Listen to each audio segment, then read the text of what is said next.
Back, and we are live. Hello everyone, I hope you're doing well. Welcome. Are we doing on this fine, I was gonna say Wednesday, no, we're Tuesday. Are we doing on this fine Tuesday evening? Welcome back for the news review. We're back on the normal schedule after a few weeks that were a bit all over the place. We're back to the usual schedule of Tuesdays, Friday streams. So Tuesday stream, news review in English, welcome. On the menu today, many interesting things to discuss. First, we will talk about the agreement between the Parliament and the Council on the migration return law and the upcoming return hubs that the EU would open outside European territory to send people whose asylum requests have been rejected. So we're going to read about this agreement. Then we're going to talk about energy prices, but it's a bit of a mix. We need to talk about energy prices, about electrification, a couple of articles that don't have a particular let's say there's no a breaking news around it, but there were I found a couple of articles that go a bit in depth around two issues, so the energy prices and electrification, and that I thought interesting to read on this. Hi Andres, long time no see. And finally, we're going to talk about tech sovereignty and how the Europeans, notably because of Trump, are increasingly getting hyped up on reducing their tech dependence on the US, and how they could potentially achieve this. So those are the topics for today. As usual, if there are other things you want to discuss, you have 10 fingers and a chat. You let me know, and yeah, as usual, we discuss. Do I have anything else to tell you before we start? I don't think so. So I guess that we're gonna dive right into it with first the return hub, or the migration return law that was just agreed yesterday in trilogue, so between the negotiations between the Parliament, the Council, and the Commission. Which of course is raising a lot of debates, especially as it will go, just recentering myself, as it will go for approval in the European Parliament in plenary, I guess in a month or two. So EU negotiators agree, just to give you the context, and the idea is, so we had already a migration package, whose name I forget right now. What was the name of the migration package at the last mandate? Damn it. It was... I can't remember. I have a lapse in memory, and I'm getting old. I don't remember the name of the package. Doesn't matter. So we had already a first set of migration reform that was done at the end of the last mandate, that was covering, okay, what are the rules for migrants that arrive in the EU, how do we manage them, etc., etc. So there was a big package of law that were adopted at the end of the mandate. But one aspect that was not touched is the question of returns. What do you do with the migrants who were able to submit, let's say, an asylum request, and that request was rejected by a member state? That request was rejected by member state. What do you do with them? How do you ensure that these people who are not supposed to be in the European territory leave the European territory? And so this Monday, the Commission presented its return law that was specifically to cover that aspect, and the core of the debate was about whether or not the EU would introduce the called return hubs, meaning the continuing the push for what we call externalization of migration policy, meaning that instead of dealing with migration inside the European territory, increasingly deal with it outside the European territory. And so the idea of these return hubs is the idea of, okay, instead of letting people whose asylum requests were rejected, letting them be in the European Union territory, where in many cases they are not actually sent back. I think, from memory, there's only about a quarter of return orders that are actually executed.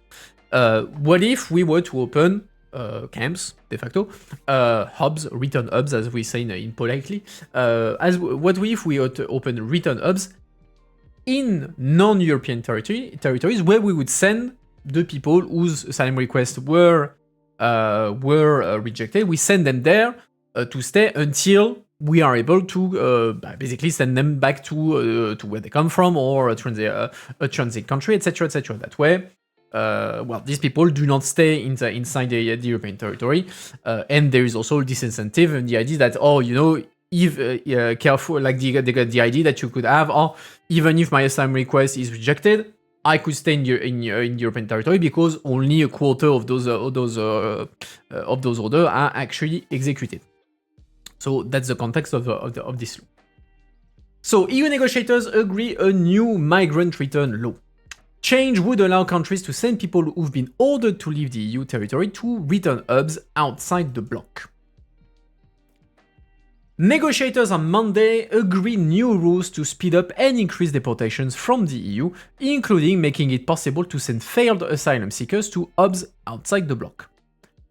The text is part of sweeping reforms the EU is rolling out to increase control over who crosses its external borders and to support countries that receive the most external migrants, what we call the frontline countries, so typically Italy, Spain, Greece, also Poland, in the context of Belarus, literally sending migrants at them. So those are the countries that are the most confronted to migration, because they are the point of entry for within the EU. They are those that are colloquially known as the frontline countries. So with Monday's agreement landing just days before other migration and asylum reforms start applying on June 12th. Monday's agreement will help the EU regain control over who comes to the European Union, but also who has to leave the European Union, Migration Commissioner Magnus Brunner said. He pointed to the rate of failed asylum seekers who leave the bloc, which recent Eurostat figures put around 27%. So, a bit more than a quarter of the people who are supposed to leave the EU actually leave the EU.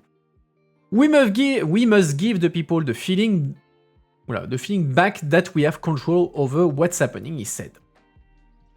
So here we have the stats. EU migrants return rise, but like far behind the others. You see that, slow rises, but still like only about 2 years ago it was a bit more, I'd say 1/5, maybe rather, and now we are close to a quarter, I would say. Yeah, a bit more than a quarter, pretty much.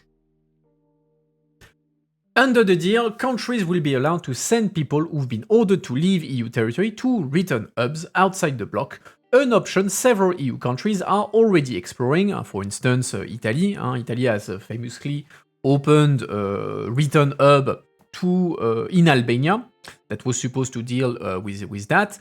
And the problem is that so far that return hub has barely functioned, because every time Italy has been sending migrants, failed asylum seekers there, court said, no, actually you're not supposed to do that. So de facto, this return hub in Albania barely ever worked. How about getting control back instead of managing feelings? Well, that's kind of the idea. Both are kind of linked. Like you're showing that you're doing something that hopefully will be more efficient than before, that you raise that amount, and so then that answers the feeling that the EU does nothing, or that there's nothing being done on migration. So like both are kind of linked. Where was I? So some countries, for instance Italy, are already starting doing it, others are exploring the idea, but which civil societies group one could open the door to more abuse and human rights violation. It's gesture politics, just appear to do something but not commit to an actual solution. Well, we haven't seen any results, so it's a bit early to say, actually there's no actual solution. Like, there is something concrete there. You have a law that is being adopted. So then the question is, how do you implement it? So it's not just gesture politics, I would say. So yeah, civil society very much against these because they say that it kind of by putting migrants away outside the European territory, it puts them in an environment that tends to favor human rights violation, the fact that the right that they still have, even as failed asylum seekers, are not respected, access to lawyers, this sort of thing, etc., etc. So that's why historically civil society groups are very much against this sort of thing. The text also introduces stricter rules for dealing with people who are considered a security threat. The possibility of home searches, long detentions, entry bans, and penalties for those who don't cooperate. For years, Europe sent the worst possible message. Even if you had no right to stay, chances were high that nothing would happen. That era is ending. If you have no right to stay in Europe, you will have to leave, French MEP François-Xavier Bellamy, who represented the DPP in the negotiation, said in a comment. Parliament entered the negotiations with a position supported by the EPP, the right-wing ECR, and the far-right Patriots and ESN, despite opposition from lawmakers in liberal and left-wing groups. So there was, like, back when the position was adopted in Parliament, Bellamy, so the rapporteur for the EPP, famously had set up a deal with the far right, and that even backfired later because it turned out that they had a WhatsApp group with active coordination. So Manfred had to intervene and say, yeah, no, we don't support this sort of practice. But yeah, de facto, Bellamy went for a deal with the far right on this issue. Relying on the alternative right-wing majority of the EPP rather than the traditional, let's say, center majority, which is going from the EPP to the Socialists. Monday's deal introduces a legal arsenal serving a xenophobic ideology, Green negotiator Melissa Camara said in a comment.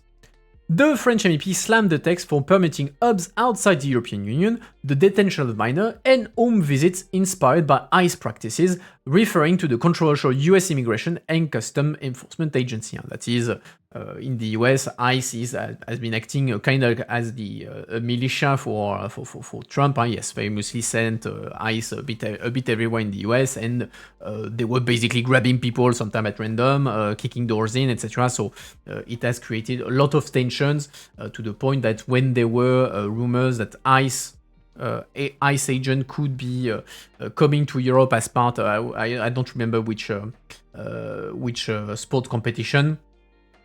It created a backlash as why would we allow like this kind of people inside Europe to ensure security?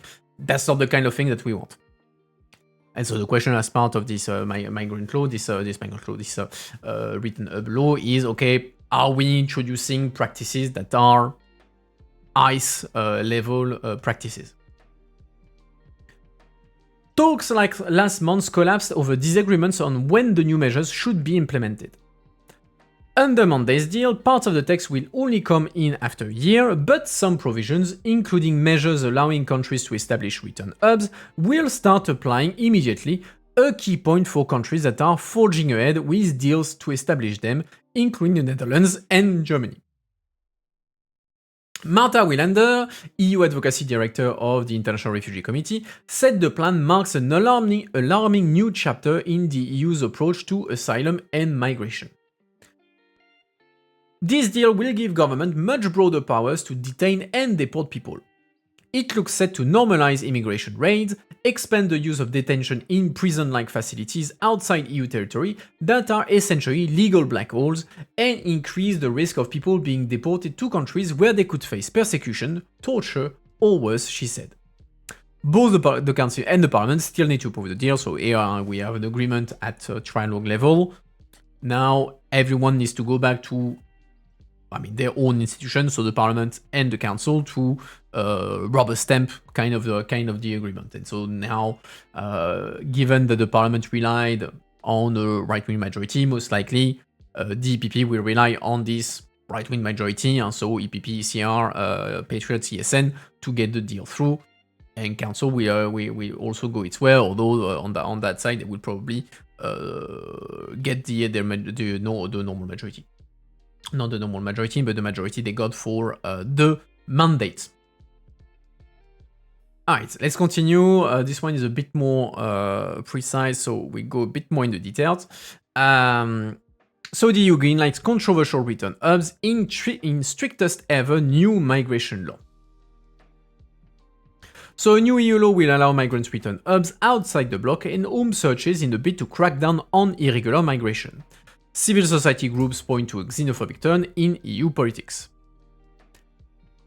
So the EU countries in Parliament and the European Parliament on Monday agreed to a controversial law aimed at speeding up the return of migrants with no legal rights to stay in Europe, marking the bloc's toughest migration policy shift in decades.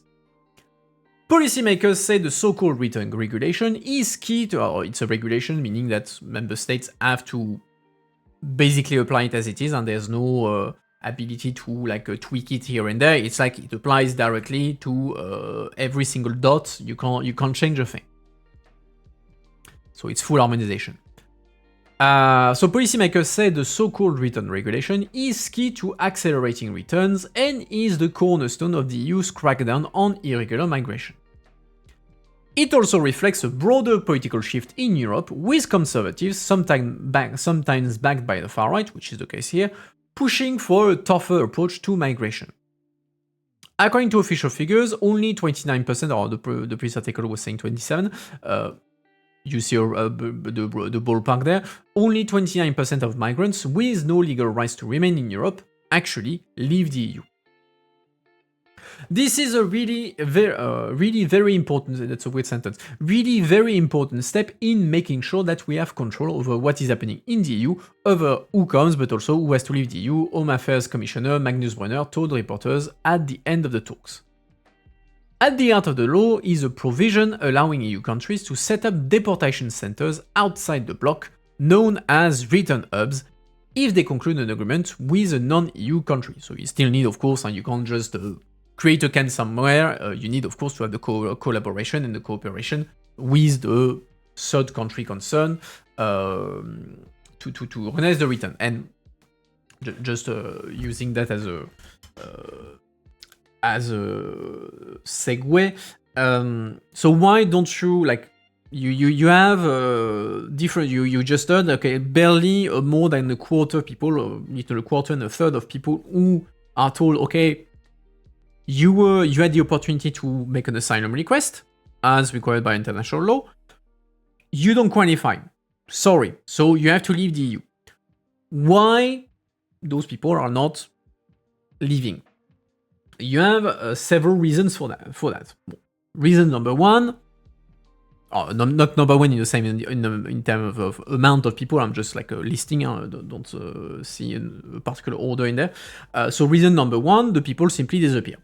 You can't really capture. They get the order to leave, and they don't. You don't have them. Then obviously you can't kick someone out that you can't find.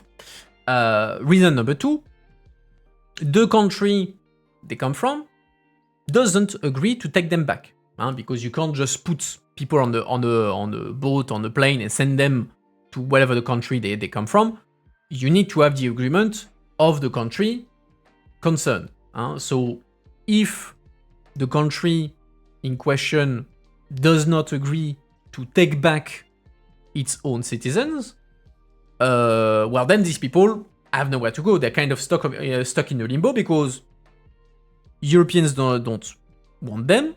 They're not eligible to asylum, but also the country of origin isn't accepting them. So then, what do you do with these people? They're kind of stuck in the limbo. Similarly, you have a question of identification, or you have to identify where the people come from and everything. That's a whole process. So mostly those, like the question is, A, people are disappearing, and two, well, actually the countries you want to send them back to don't actually want to take them back. So you're kind of stuck there, and you can't do much with those people. They're not supposed to be there, but you can't send them anywhere. So yeah, that's what happens.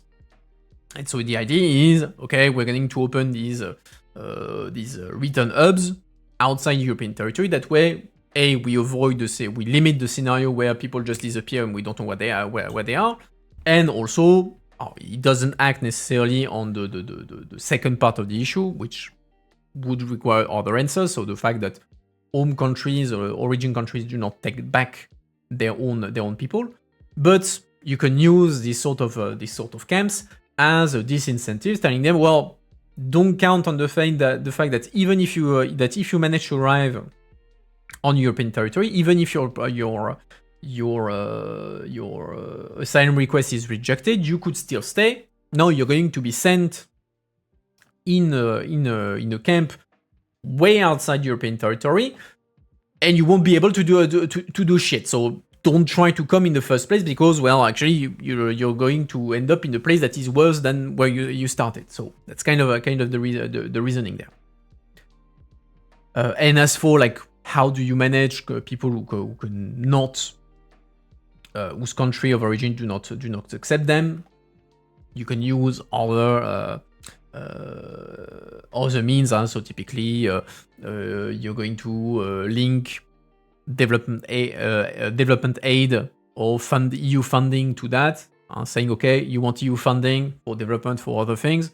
Well, then you have to accept, you have to prevent your own people from leaving, and you have to take back the people, your people that we are rejecting. So you kind of leverage development aid, economic aid, as a way to incentivize the countries to take them on board.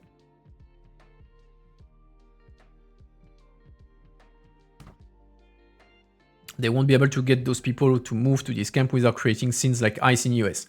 That's, again, the debate on how do you get the people, do you do raids, etc. That's the question. What rights do you give to the police to do these sort of things? What are the limits? These sort of things. That's clearly one of the debates on, okay, once you say we're going to send people to the camps, how do you get your hands on them? That's where you go into ICE territory. Where was I? The hubs can either be places of transit or locations where a person is expected to stay, marking a significant departure from current rules. Because current rules says they are in European territories, you can't send them out of European territories. They're return hubs. You say, okay, you're being sent in camps outside and in countries of transit, so places that were on your way to Europe. So you have that you were expecting to stay. So like you're not being sent on an island somewhere in the Atlantic. It's somewhere that you somehow passed through as part of your itinerary to get to Europe. Most migrants can only be returned to their country of origin or to a country with which they have a proven connection. Family, they have stayed there for years, they work there, etc., etc. Again, you don't drop someone in a random country where they have absolutely no link. Under the new system, that requirement would be removed. Only unaccompanied minors would be exempt from being deported to a return hub, while families with children will be eligible. Some EU countries are already working to identify potential partner countries for future return centers. Germany, the Netherlands, Austria, Denmark and Greece teamed up last March to implement the controversial project, while Italy is already running a similar scheme in Albania, with 2 centers accommodating fewer than 100 migrants in total. Mostly because whenever Italy sent migrants there, judges were saying, well, actually, the way you did it is illegal. And it even went to the Court of Justice. And I have a doubt if the Court of Justice said something already. Let me check. CJU return hubs. I'm not sure if they have already given the decision. No.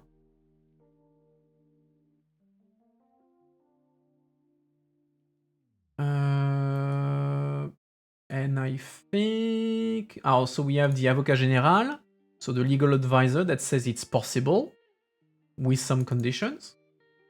But I don't know if the decision in itself has been approved by by member states. By member state, by the judges. I'm not certain right now. Anyway. Continuing.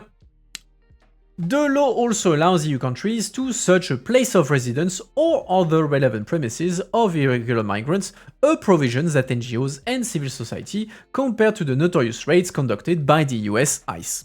So that's what Andres was saying.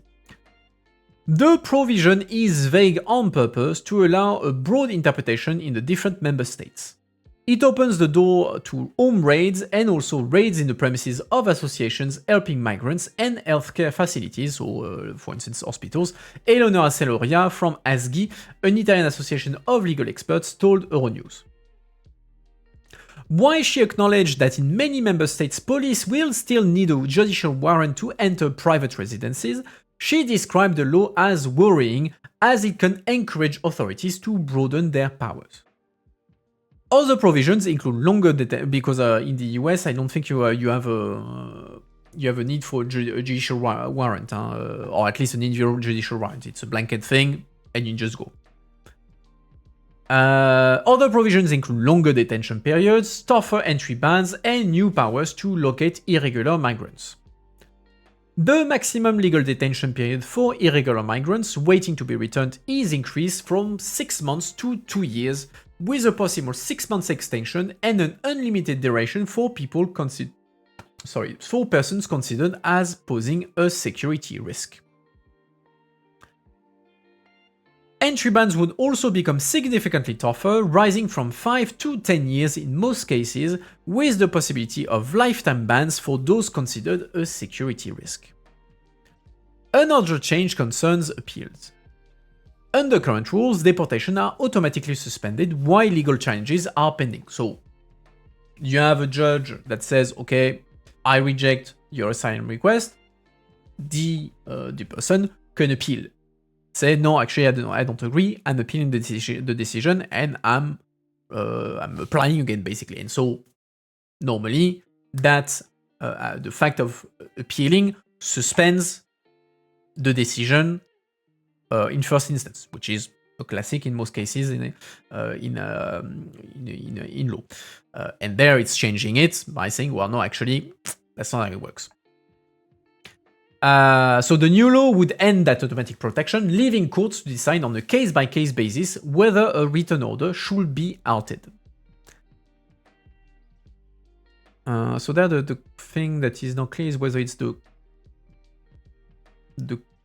court that does the first order, or if it's a secondary court, like would you have like a referee where you have a different, so you're appealing and you have a different judge that I would say, let's say within a few days, has to say, well, does the return order still apply or not, depending on the case. That's not clear on that front, but yeah, you would have like a case-by-case assessment on whether or not the suspension is automatic or not.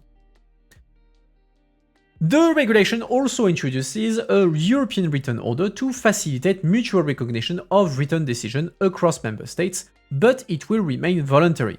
So basically, if you have, let's say, Italy that is ordering the return of someone, does that order apply? Is that order valid if the migrant is in France or somewhere else? On the one hand, you could say, well, a written order could be is valid wherever it comes from because the asylum request was examined. On the other hand, depending on the country concerned, you could say, well, you could have courts that are, let's say, much less lenient on the, much more speedy on the assessment of asylum request and not actually protect the rights of the people concerned. And so you should have a second test if, let's say, the migrant has changed country, is the country where they are now that should decide on whether or not a written decision should be ordered. So there, it's kind of left to the discretion of member states. Technically, it is possible to have like a EU-wide written order, but member states are free to accept or not whether they join this thing. The implementation timeline was the most difficult issue in negotiation between the Council and Parliament. Under the compromise deal, some provisions will take effect 12 months after the regulation enters into force. The Council initially pushed for 2 years. Civil society associations and left-wing MEPs have criticized the text, saying it will put migrants' lives in danger and violate fundamental rights.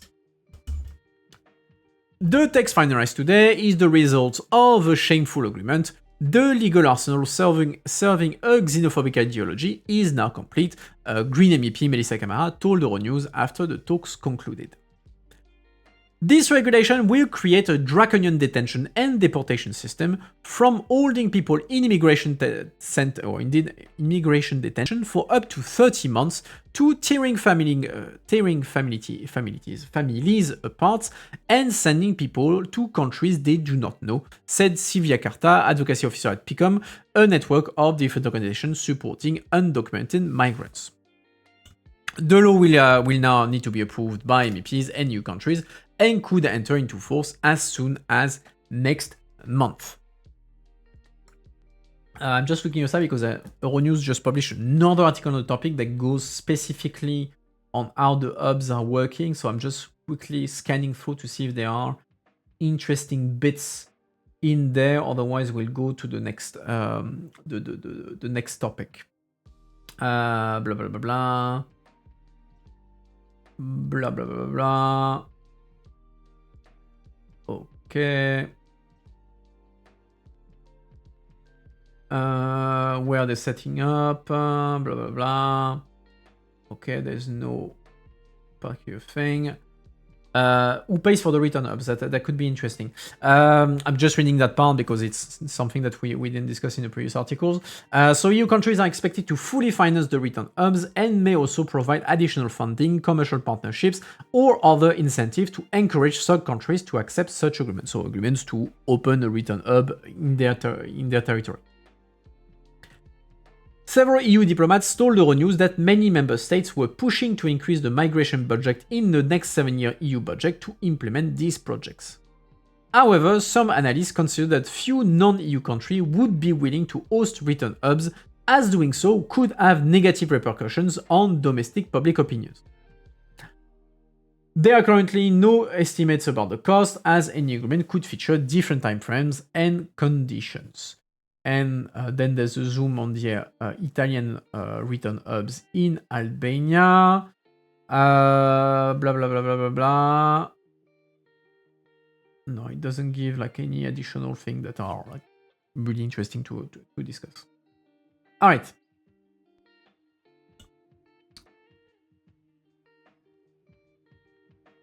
I wonder what the countries that host these camps get in exchange for the services. Do they get legal leeway to deal with problems that may arise? What do you mean by legal leeway? I mean, technically, if they use the model of the Italian hubs in Albania, the center. So, okay, let's take the example of Albania. Italy has opened centers in return hubs in Albania. These hubs are paid for by Italy, and as far as the rules inside the return hubs are concerned, it's Italian law that applies. It's not Albanian law. So the Albanians have nothing to do with what happens inside the hubs. What is happening inside the hub is under Italian law. So there is no legal leeway, let's say, for the Albanians because they're not actually managing themselves the thing. And what they get in exchange, mostly money, I would guess. It's money, it's political goodwill with the countries that are concerned. So that's the kind of thing that would most likely are. So you could get like imagine you will get money. So a European country will pay you X million or billion to allow the opening of these return hubs.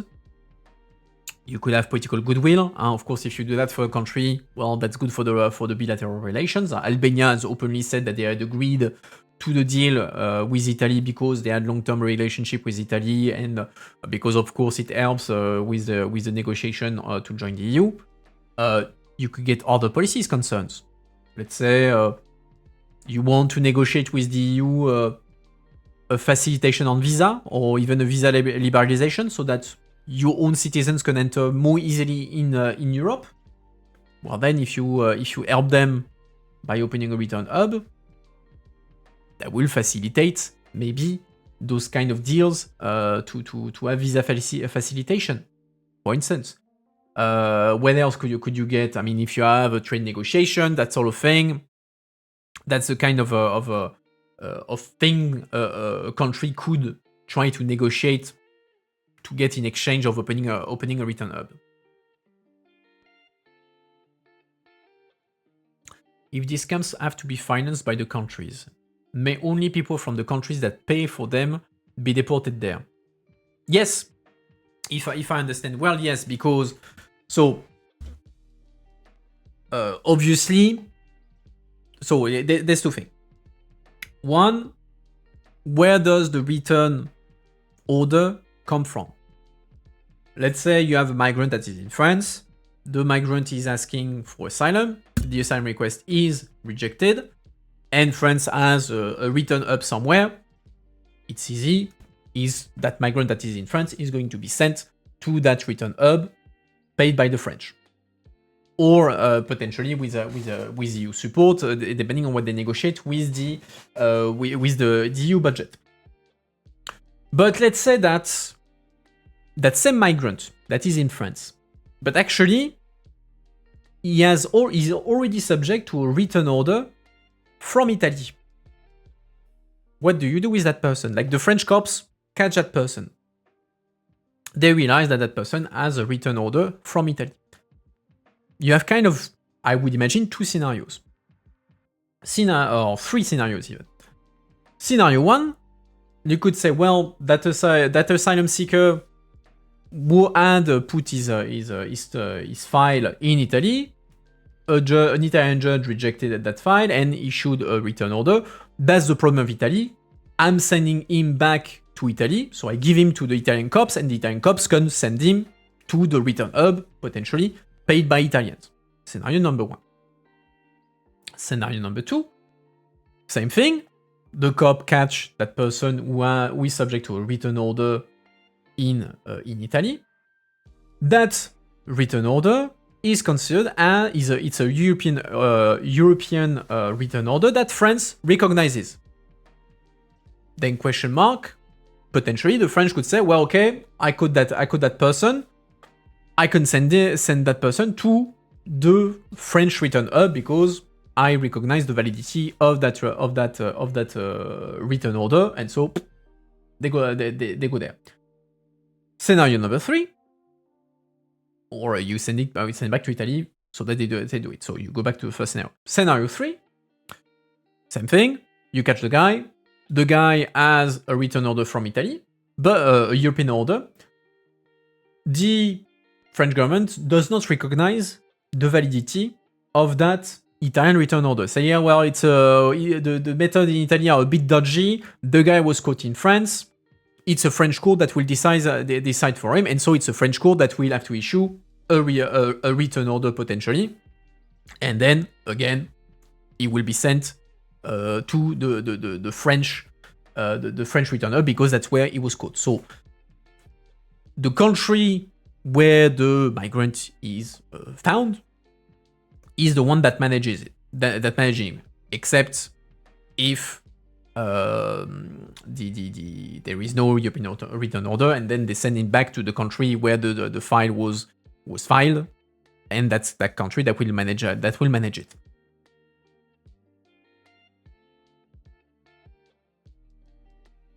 Money will not soothe the dissatisfaction of local population. There must be more than financial compensation.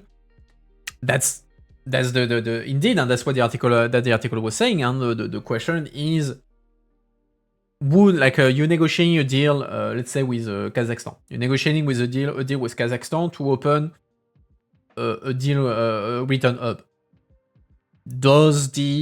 Is it politically interesting for the Kazakh government to open that?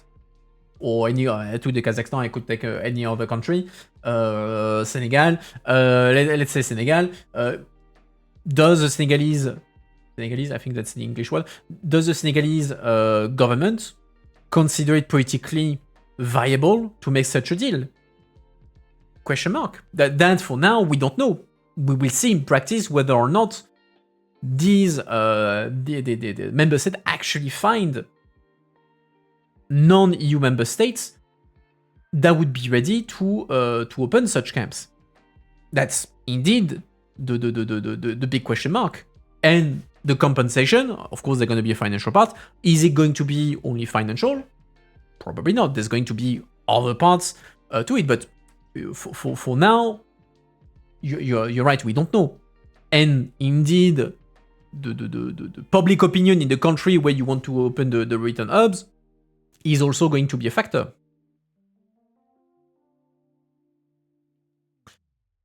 On what scales are these camps envisioned? There are hundreds of thousands of asylum seekers in Germany alone who are under an obligation to leave the country. Is the intention to send all of them there? That's not practically impossible. Even much smaller numbers seem highly improbable. I doubt that we will go to a scenario where every single one of them is sent to a return hub. If only for a variety of reasons. I mean, you still have the question of catching the people. You have also the issue that sometimes people may have valid reasons. For instance, your asylum request has been refused, but the country you come from is still a dangerous country. So sending you back there would put you at risk, and you can't legally send someone in a country where they would risk something, even if they are not eligible for asylum per se. So you may also have valid reasons to not execute a return order.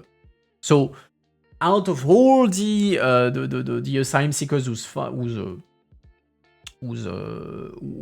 asylum requests have been rejected, I doubt that all of them, in practice, that would be impossible for sure. It's like let's go back to the first article. So you see, like in October, it's like on the total. So you have 34,000. So that's what, like easily 1, 2, 3, like 150 between 120 and 150,000 people for October 2025 who were subject to a return order.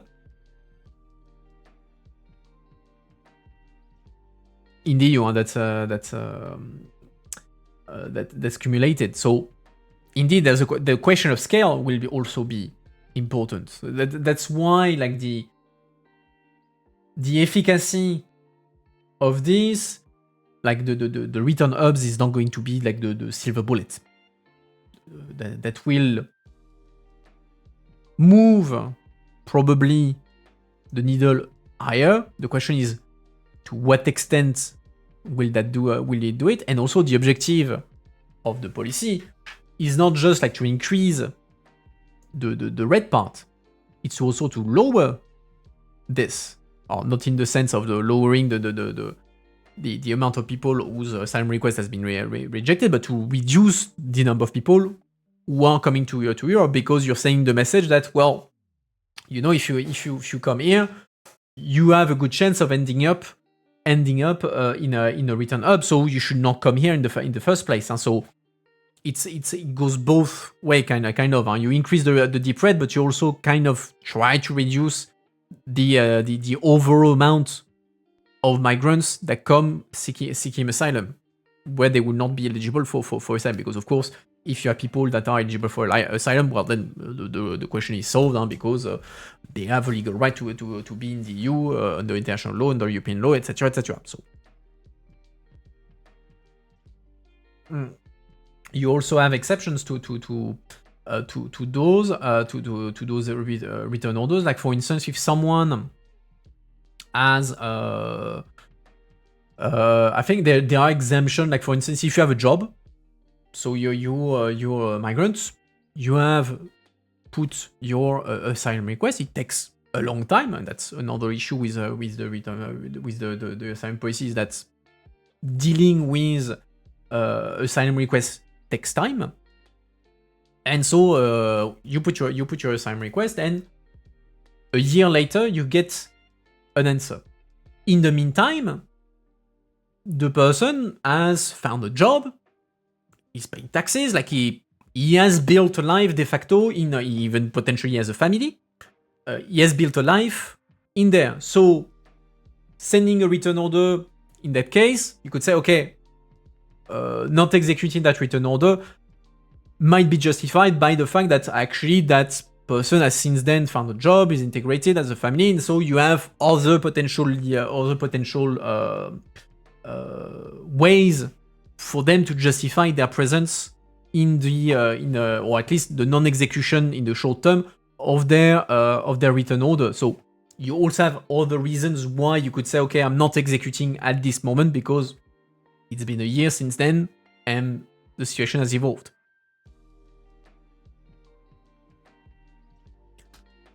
But that's, we will see like in the coming years. The question mark number one is how many countries, non-European countries, will accept to open return hubs. How many people will... also the question is, you can be sure that the law will end up in front of the CJU. So there will be the CJU ruling on whether or not this is compatible with fundamental rights, etc., etc., etc. That's another thing, which the Albania case seems to indicate that it is possible, but most likely there's going to be again a court case about that. So does it survive the CJU? Do you actually find non-EU countries that would accept to open a return hub? How many people do you actually manage to send there? And again, once you send the people there, the goal is not to have them there ad vitam aeternam. The goal is just like it's a transit hub. They're supposed to stay there until they can be sent to their home country. But what happens if you still can't send them back? And so you would have like an overcapacity of these return hubs where you have people that you send there, but they're still you're back at square one because, well, they're there, but you can't send them back to the home country because for whatever reason you can't do so. So in a way, you're kind of displacing the issue, which, let's be honest, is also a bit the objective, and the principle of externalization is also like to displace an issue outside public view, so that the public opinion don't really see it or don't feel like that nothing is being done on there. So there's also the psychological in the public opinion aspect there. So the whole efficacy of that thing, very much uncertain. Very much uncertain. At the same time, politically, you can't sell to public opinion, well, okay, people who are not supposed to be there are not supposed to be there, but actually, even after a judge says these people are not supposed to be there, barely a quarter or a third of those people are actually sent back. In that case, what's the point of having rules if they actually mean nothing in practice? So there's a political pressure on this as well. So I'm afraid we'll see, like I was gonna say in a couple of years, maybe not a couple of years, like in 5 years or more, in practice, did it do something or not? And if it doesn't do anything, if it doesn't move the needle, what do you do? That's going to be the next big question. What do you do? And on that, I don't know what you will come up with as a solution.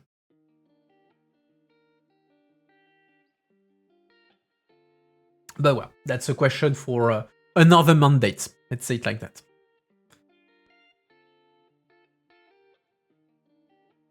Far right, in 5 years, the far right will have gained too much ground. Yeah, I mean, of course, like, the question of the far right is very present in there. And the fact that member states are pushing for this is, again, to answer the concern of the public opinion and kind of counter to an extent the rise of the far right, or because you have the far right in some countries that are in power. But even then, let's say the far right gets to power a bit everywhere in Europe.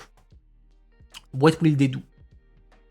let's say like in 5-10 years, they realize, okay, return hubs actually are not moving the needle. You still have the same phenomenon where you're not able to send back the people whose return orders have been cannot be applied. What do you do? Like barring executing people en masse, which I don't think that would be the idea, or it's the far right. You never know what they will push forward, but I doubt it. What do? You don't have like magic solutions. Far right or no far right.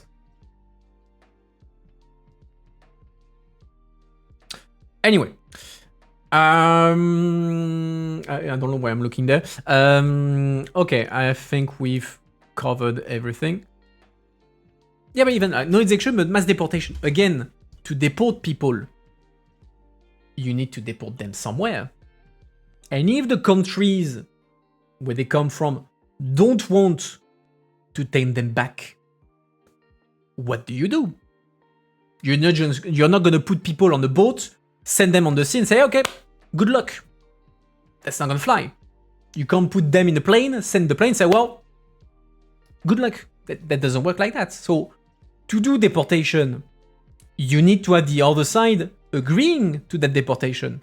If they don't agree, again, as it's the case right now, you're back at square one.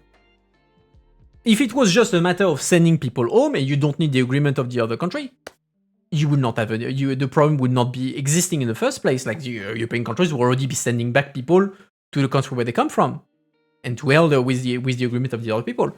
That's not how it works. So even if you want to do mass deportation,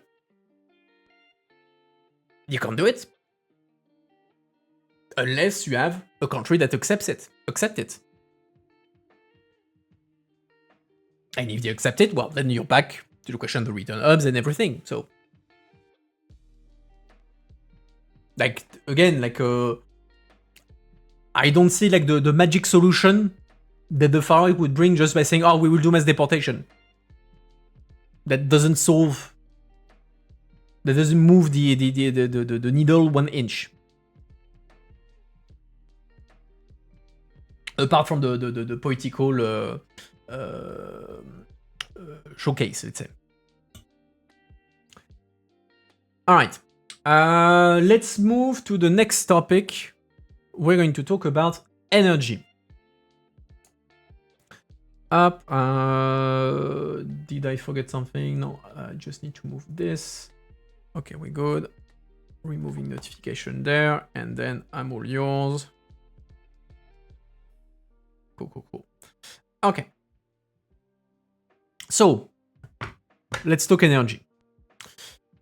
Obviously, it's a big topic these days. I mean, we had the Green Deal in Europe, the green transition. Now we have the crisis in the Strait of Hormuz that is increasing the price of fossil fuel. And again, there's putting a pressure on price of electricity, etc., etc.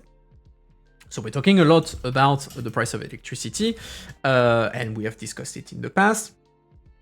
So we're going to read a couple of articles. Article number 1, which is the one that you have, is looking at Germany and the apparent contradiction, which is the fact that Germany has a lot of renewable energy, yet prices of electricity in Germany are very high. Why? Second, so we're going to discuss what comes into play when it comes to electricity prices and why having a lot of renewable does not automatically by itself doesn't mean automatically a reduction of the prices. So that's going to be the first article. Second article will be more about the process of electrification, meaning how do you transition your economy to electricity, which makes reduce reliance on fossil fuel and makes renewable something that actually moves the needle. All right. It's a bit of a weird weather, like it's been raining, but it's also very warm. I'm dying, but well, I'm gonna take it for you, public. All right, let's go. So Germany is a leader in renewables, so why does it have one of the highest EU electricity prices? So Germany generated more electricity from solar and wind in 2025 than any other EU country, but its prices remain tied to volatile fossil fuels. German households pay around a third more for electricity than the EU average, despite the country's impressive efforts to ditch fossil fuels. According to the energy think tank Amber, Germany is one of the global leaders for wind and solar energy deployment, with 59% of its electricity coming from clean sources in 2025. Since the introduction of its landmark renewable energy law in 2000, the country's share of generation from wind and solar alone has skyrocketed from less than 2% to almost 45% last year. At the same time, coal, which is often described as the dirtiest form of energy, fell from supplying more than half of Germany's electricity to just 21%. Germany generated more electricity from wind and solar in 2025 than any EU member state and accounted for more than a quarter of the bloc's total wind and solar generation member states. However, new analysis from energy firms 5 degree suggests that Germany still grapples with one of the highest electricity prices within the EU. The solution? More renewable. So using Eurostat data on electricity prices for the second half of 2025, 1,5 degree calculates that the EU average comes out at 0.29 euro per kilowatt hour, including taxes and levies, but in Germany, households pay an average of 0.39 euro per kilowatt hour. For a typical single household, so consuming 1500 kilowatt hour, Germany's high electricity prices mean households will be paying around 150 euro per year compared to the EU average, or an additional 500 euro for a family with a 5000 kWh electricity consumption. Also here you have the map of Europe when it comes to electricity prices, price per kilowattheure. You see that Germany, Belgium and Ireland are among the highest. And the lowest, lowest you have France, Portugal, Greece, Baltics, Finland, Netherlands there. However, it is Ireland, which officially ended coal power generation in 2025, that tops the leaderboard with electricity prices at a sky-high 0.40 euro per kilowattheure. So you see Ireland most expensive, Germany second. Let's see. Give me your country of origin in the chat and we can look at your prices. So France, we are 14, so we pretty much halfway at 0.26. And we said that EU average is what, 0.29? So we're below, France is below EU average. We have Hungary. Where is Hungary? Hungary is the lowest, 0.11. Huh. Is it because of subsidies? Andrews, like you have a lot of nuclear power, but is it because of subsidies? Like, does it include subsidized prices? Okay, yeah, probably that. What do we have in terms? Let me go to the chat to see if I recognize nationalities. So of course we have a bunch of French, Hungarian, Germany. Germany, we're discussing it. So your second 0.39. Any other nationality I need to check out in particular? Otherwise, it is only up to a certain consumption level. Okay. But yeah, interesting. Like it's more than Hungarian. I mean, again, you have to take into account like the shit. 11 cents in Hungary is not 11 cents in Ireland. Like you don't pay for the same thing. So I don't remember like the English expression like parité pouvoir d'achat in French. Brittany, brother. Okay, it's a subfaction of France. You don't count. All right. So let's look at Germany again. So why is Germany's electricity price so high? Despite Germany's renewable boom, the price of electricity remains tied to volatile fossil fuels due to what is known as the merit order principle. This ensures that electricity prices are based on the most expensive power plants still needed to meet demand. So that's a classic, and the merit order principle is the structure of the European electricity market.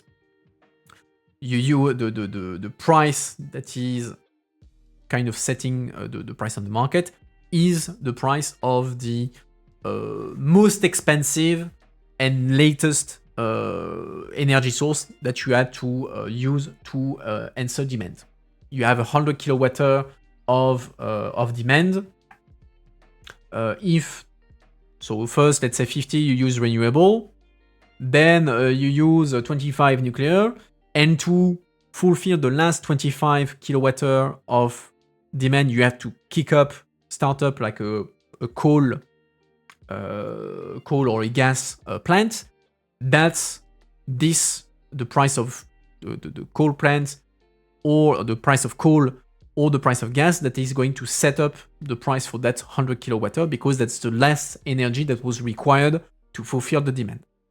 The idea is to ensure a level of stability on the price, to avoid a level where a situation where the market prices go up and down constantly because you are using a different set of energy sources to answer demand, because demand tends to be more or less stable, not throughout the entire day, but you have an average, and so that means that you have stability over time. You don't have something that jumps up and down depending on at what point on an increase or lowering of the demand. That's the way you increase that, and also it's a way to incentivize investment into cheaper energy sources, and de facto tends to go towards renewable, because since everyone is paid at the level of the highest price, of the highest cost. So again, let's say to fulfill your 100 kWh of demand, you need to start a coal plant or a gas plant. The price for the entire 100 kWh is going to be the price of gas. So let's say it's 50 euro. 50 euro, the price of the gas. For the gas plants, the profit is minimal, because the price is set exactly at your own price, so your margin is little, because you have high cost of production, the price, which is the price of gas. But on the other end, you are, let's say, a nuclear power plant. The cost of exploiting your nuclear power plant to produce the energy, let's say, is 25 euro, but you're selling at 50. So you have 25 euro pure profit. Very interesting. Go even lower. You have a solar power plant. Your production price is 10 euro. You're still selling at 50 euro. You have a 40 euro profit margin. Huge. So by setting this system, you incentivize investors to say, well, okay, given that the price tend to be set at the price of existing at the price of gas, I have interest in investing in nuclear or in renewable, because those are way cheaper than gas or coal. And so that means that my profit margin would, as long as gas is required, will be much higher. And then I still have profit margins that are interesting, with lower production costs, etc., etc. So it's also a way to incentivize development of renewable, etc., because, again, you're making tons of profit. That system is relatively beneficial to those who have like who are, let's say, I can't speak English today, I'm sorry. Those who are making energy, like the power producer, I can't speak English, sorry, today. Like, so those who own nuclear power plants, who are owning large-scale wind turbines, etc., because they're making tons of profit. On the other end, that system is not as beneficial for the end user, being the consumer or the industry, because for them, since it's the most expensive energy that is setting the price on the market, they always pay for the most expensive stuff. So like it's a balancing act. It's good for those who are investing and are managing nuclear renewable power plants. It's not as good for the consumer because, well, especially when the prices are spiking, as we've seen in 2022 and we experience here, well, they see a spike in their own end bills, so to say. So that's the system that is called the merit order principle. That has been very much discussed on should we not dissociate the price of gas from the price on the market to avoid the let's say the jumping up of the prices for consumers and industry, etc., etc. So, if Germany's electricity needs cannot be covered solely by clean energy, more expensive and polluting sources such as coal or gas step in. Adding more renewable can tackle this problem, as proven in Spain, where wind and solar growth have reduced the influence of fossil generators on the electricity price by 75% since 2019. While Spain had a similar share of electricity from wind and solar as Germany in 2025, other clean sources such as hydropower and nuclear have significantly reduced its reliance on fossil fuels. Last year, clean energy made up 75% of Spain's electricity mix compared to 59% in Germany. So, Spain, they don't have that much coal. Where they don't have enough wind and solar, they have hydropower, they have nuclear, which is still cheaper than coal or gas. However, the broader context is critical. According to Montel's Clean Power Progress Report, Germany's power mix has undergone a huge transformation following its nuclear phase-out. So as a reminder, Germany, after Fukushima, the Fukushima catastrophe, decided... help me chat. Did they decide on phasing out nuclear energy in Germany, or did they accelerate the calendar? I know it's a Merkel decision, but I can't recall if Fukushima was the decision, okay, we're stopping nuclear, or we are accelerating the phase out to nuclear. I have a lapse in memory right now about that. I think it was a decision, but I'm not certain now. I have a doubt.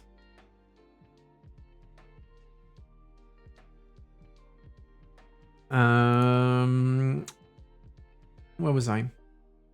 Shit.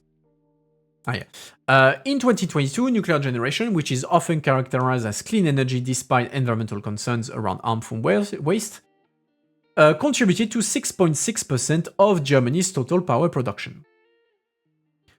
Removing that source of firm, low-carbon power created a sizable gap that needed to be filled quickly, either by fossil fuel generation or by accelerated renewables, the report states.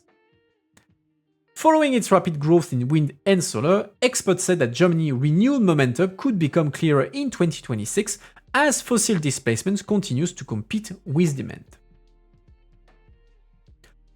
But as Yannick Schall, co-founder of 1.5 Degree, points out, Germany does not have too much cheap wind and solar power, but too little flexibility in the system. Last year, Germany spent 435 billion euros on renewable energy curtailment. This involves intentionally shutting down electricity production in areas of oversupply and ramping up supply elsewhere. You're producing too much solar energy, and so you're just flooding the market, and so you're just cutting out because otherwise it's wasted. It's a wasted energy. Compensation payments are given to suppliers who cannot feed their electricity into the country's energy grid, and balancing payments are given to producers needed to close the supply gap. Curtailment frequently occurs when a country sees ideal conditions for solar and wind, such as sunny, windy days, resulting in more electricity being produced than the grid could handle. You're overloading the grid, and since it reaches to collapse, you cut it out. When supply outstrips demand, this can result in negative energy prices. So you're actually paid to consume energy to an extent. Solving this issue, and like for instance, like the paradox of particularly solar power and the level of a number of renewable energy, is that, of course, the demand of energy throughout the day is varying. Like hour per hour, the demand is changing. And the problem is that you have sometimes an unbalance. The moment where it is most sunny in the day is usually in the afternoon, like around noon and beginning of afternoon, which coincides more or less with one of the moments where you have less need for energy because people are at work, and so the consumption of energy is dipping. The need for energy is dipping. But that's also the moment where the energy production from renewable is there is the most production, and so you have this gap. You have too much energy and too little supply and too little demand, which means that you have a reduction of prices, and you can end up in this scenario where for a moment, actually you could end up being paid to consume energy. You have the negative prices. That's one of the problem of the fact that energy, a number of renewable energy, I'm saying a number, but because not all of them are hydropower being the exception, by definition they are unstable. You depend on wind, you depend on the sun. It's not always the same. While on the contrary, when you have a coal plant, a gas plant, or even nuclear power plant, you can control very precisely and with a lot of stability exactly what is the power output. It's always stable. You can control it exactly what you produce, which is beneficial. You also have hydropower, you can do that, but the problem is that not everyone, you can't put a dam everywhere. You only have a finite number of places when you can put a dam and produce energy. So that's why you can end up in this issue where you have to cut power production.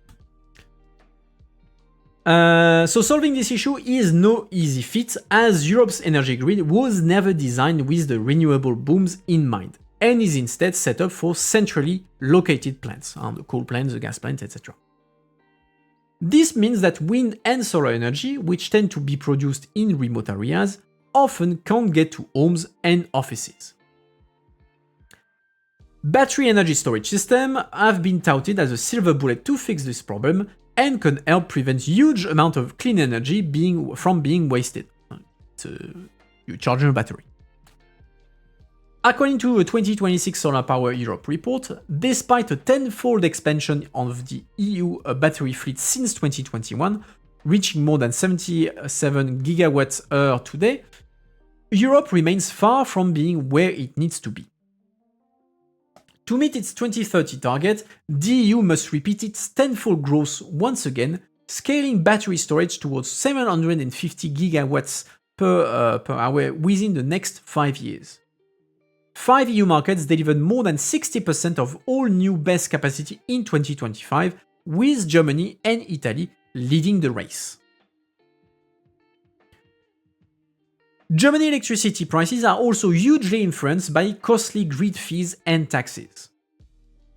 1.5 degree found that households would only be paying 0.26 kWh if it weren't for levies. This would make electricity prices cheaper than in Belgium, Luxembourg, and the Netherlands. We could significantly reduce grid charges if, for example, redispatch measures were better avoided, i.e. the short-term shutdown or startup of power plants shall add it.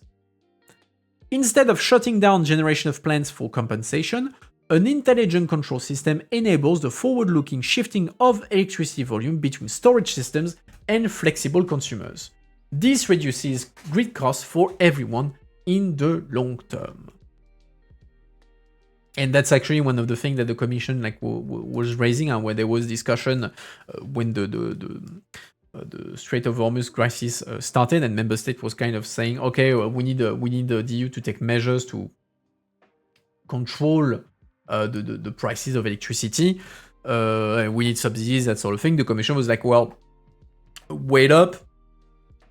If you want to reduce the bill for your consumers, you could also touch on your own taxes, because a good chunk of the price of energy for consumer is actually taxes. So in the short term, if you want to act on that, well, reduce your own taxes. You don't need to go towards subsidies, because subsidies create other issues, blah, blah, blah. So first, use your taxes as a mean to reduce in the short term the bill for consumers.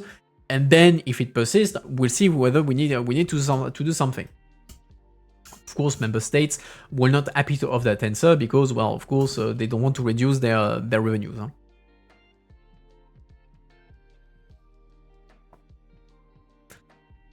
In the end, it's still supply and demand. Once we start building data centers ourselves for our tech sovereignty, it's going to be raise electricity prices further. I mean, and that leads to the next issue, which is electrification. Like, the price of energy will increase indeed if you don't increase production. Like, basically, as much as you increase the amount of electricity that you need, so electrification, you also need to boost production to meet that demand, especially if you in parallel reducing the other energy sources, be it coal or gas and everything. So you need to encourage people, like, to get out of fossil fuel. You need to encourage people to electrify what they're doing. So that's going to be the next article we're going to read. Drive an electric car, adapt your industry, that sort of thing. But you also need to meet that increased demand on electricity to boost equally your production of renewable or other sources of energy.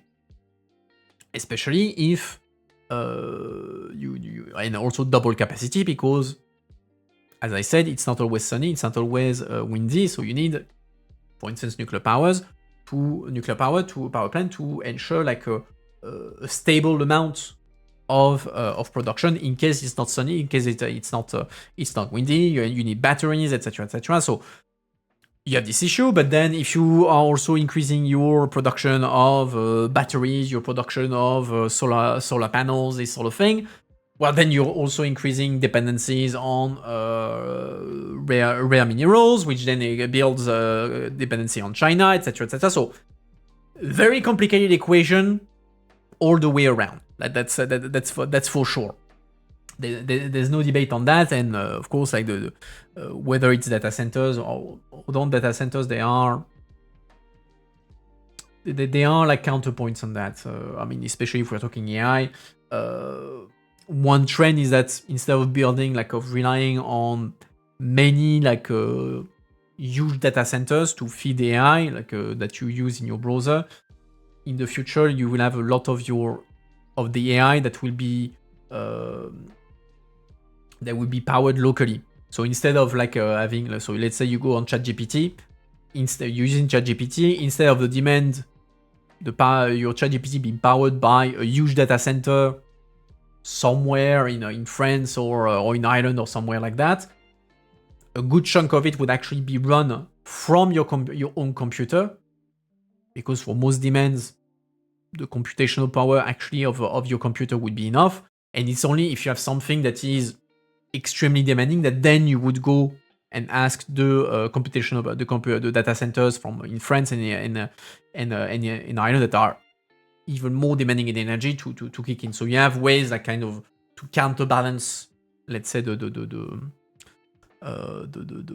energy, the electricity consumption in the context of AI and everything. But anyway.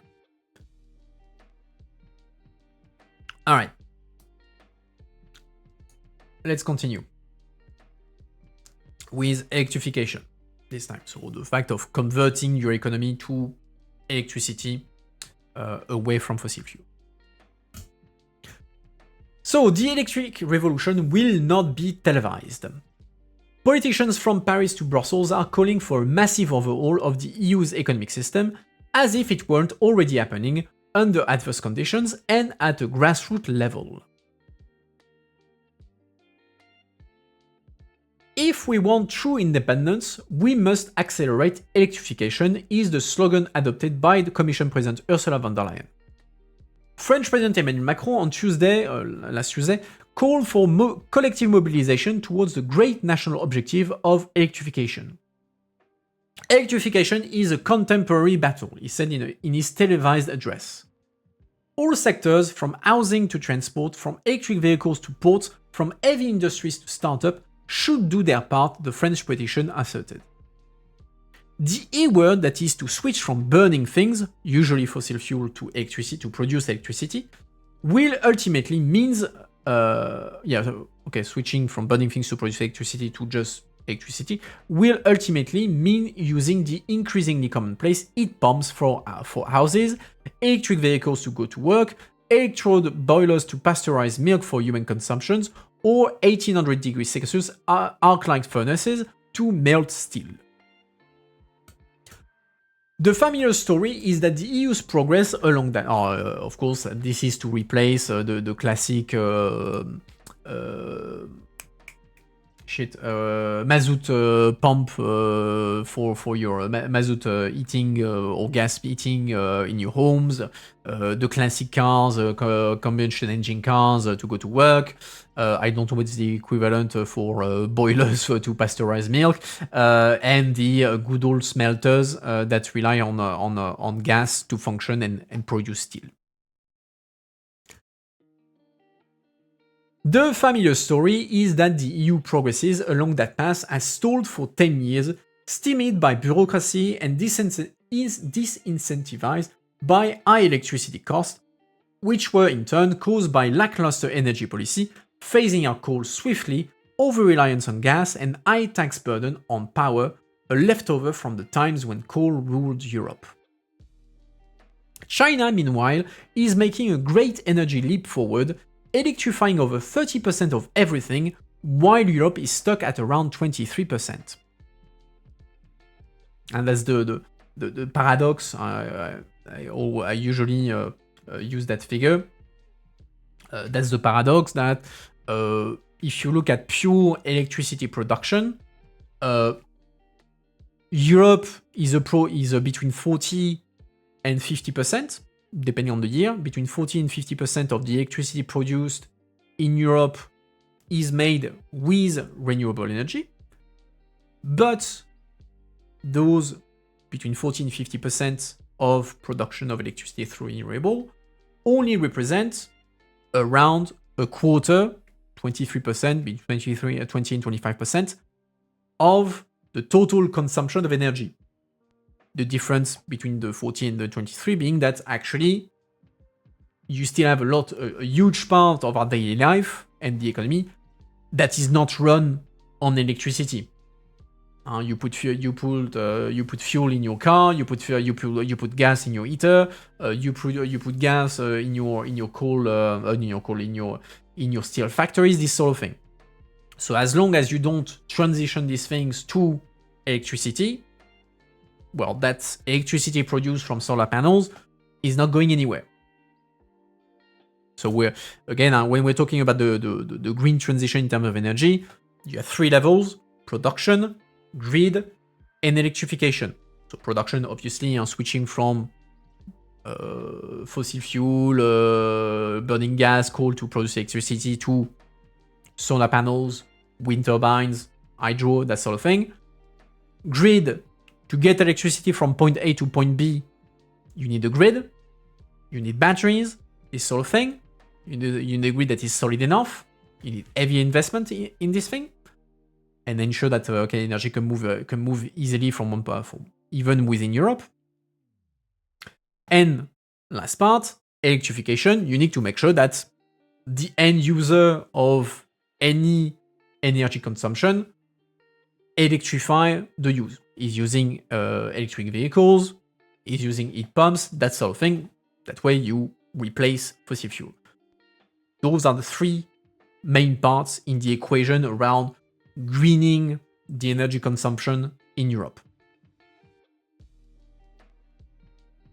And so now we're talking about the third part, so the end user part. What type of energy do you use to do whatever? So at least that's what we are told when it comes to electrification. Tropes which detractors lean on to criticize the drive for a transition they make out to be unrealistic and ruinously expensive. It's a narrative Brussels will try to dispel with its much delayed, much vaunted action plan due to land in July. But what if the pervasive naysaying is actually false? What if, in actual fact, Europe's own electric revolution is far more advanced than the doom-mongering would have us think? I'm struggling to speak. There are certainly reasons to believe the EU is electrifying more rapidly than expected. Electrification is already happening. We're just looking at the wrong data points, said Adrian Hill, who heads the aptly named lobby group Electrification Alliance. An analysis by lobby firms LCP Delta, which tracks the uptake of home electric vehicles charging points, rooftop solar home batteries and heat pumps, sees 50% of Dutch homes fully electrified in 2030. Europe's data gathering may just be too sluggish to keep up. Until very recently, when people discussed the rate of electrification, they cited 2023 figures. Unlike the US, Europe doesn't have access to weekly, centrally gathered energy data, a long-standing complaint of think tanks. Okay, that I didn't know. The data for 2024, only released weeks ago, so almost 2 years after, shows a notable uptick of 0.7 percentage points after years of stagnation. I would not argue that 0.7% is like a massive change, but okay. Driven by two mega trends that will continue in the coming years and likely be built by others. I don't know what the... Okay, we have... how do I switch off dark mode? Okay, yeah, okay, I'll do like that. Okay, electricity has a share in total energy use, so total we have in 26, 22%, and we are 23%. Industry, 33% to 33%. Household, 23% to 26%. Road, 0.3% to 0.73%. Massive. Wait. Ah, yeah, okay, that's probably an average, okay. Alright. Heat pumps have won. Sales across Europe are growing beyond the current 2 million a year, and given the bloc's paltry rate of building houses, many of those devices are replacing fossil fuel heating systems. Consequently, the electrification of households has picked up by almost 2 percentage points, which may actually be a significant underestimate of how many consumers dash for the devices in the face of numerous energy crises. Given that heat pumps are 3 times as effective as fossil fuel heaters, this is nothing more than sensible consumer instinct. Although the problem with heat pump is that why it's much more effective than that classic fossil fuel heaters, the barrier of entry is higher. Like it's very expensive at the moment. I haven't checked like the prices right now, but like a couple of years ago, it was actually still very expensive to buy a heat pump. Meaning that even if in the long run that's an investment that is worth it, because again, like 3 times more effective than normal heaters, so in the end it's good for you. Not everyone has 10 or 20k lying around that you could use to replace your heat pumps. Not to mention that if you are renting, it's the owner that needs to do it, etc., etc., etc. So you have a barrier of entry for heat pumps that is quite high because of the price of the thing, even if in the long run it's a decent investment. Electric vehicles are also winning. Sales are up 50% this quarter amid the latest oil shock, and the graph for the electrification of road transport is starting to resemble the hockey stick a business school terms for the onset of unstoppable growth. Globally, cars are replaced every second decade. But in Europe it happens every 12 years, with sales in the bloc's richest country inching towards a 50% market share. Every car on Western Europe roads could be electric in the late 2040s. Hop. Okay. Despite starting from a low base, electricity share in road fuels is growing at a seemingly exponential rate. Okay, so yeah, fuel. I mean, I'd be more interested, like, okay, that's interesting to see the global share. I'd be interested to see, like, the number of vehicles, like, how many vehicles does that represent, like, 0.73%? Like, are we talking, like, 10,000? Are we talking, like, 200,000? Like, that doesn't tell me anything, 0.73%. Even if it's, you have a curve that is going like this. Industry, by far the most complex to electrify, remains an outlier. But even here, things are happening fast. Arc-light furnaces, which turn electricity into heat to melt down scrap steel, are commonplace in Italy and in use across Europe. The paper industry, which mostly needs low-temperature heat, is being captured by the heat pumps industry. Electrification in our sector is already happening, said Yuri Ringham, the Director General at the Industry Association CEPI.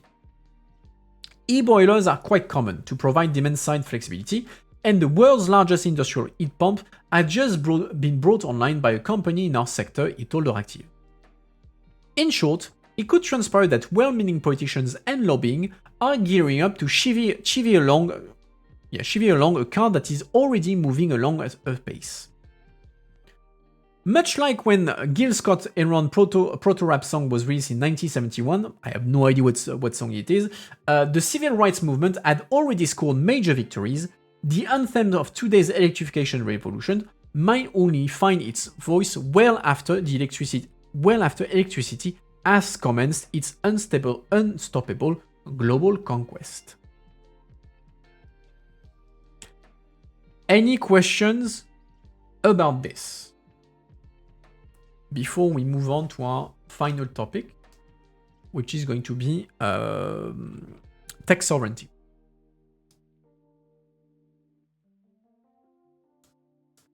Up, sorting our notification in the meantime, like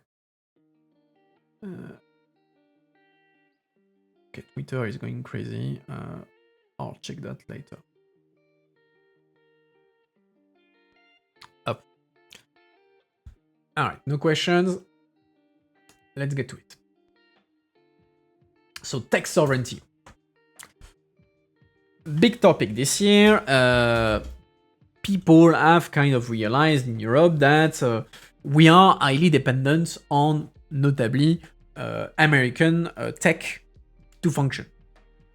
Whether it is social media, whether it is payment systems, cloud, most of our stuff is US made, which was fine as long the US was a responsible, reasonable ally. Ever since we have an orange guy that is being back in power and openly touting that he was ready to use whatever he wanted to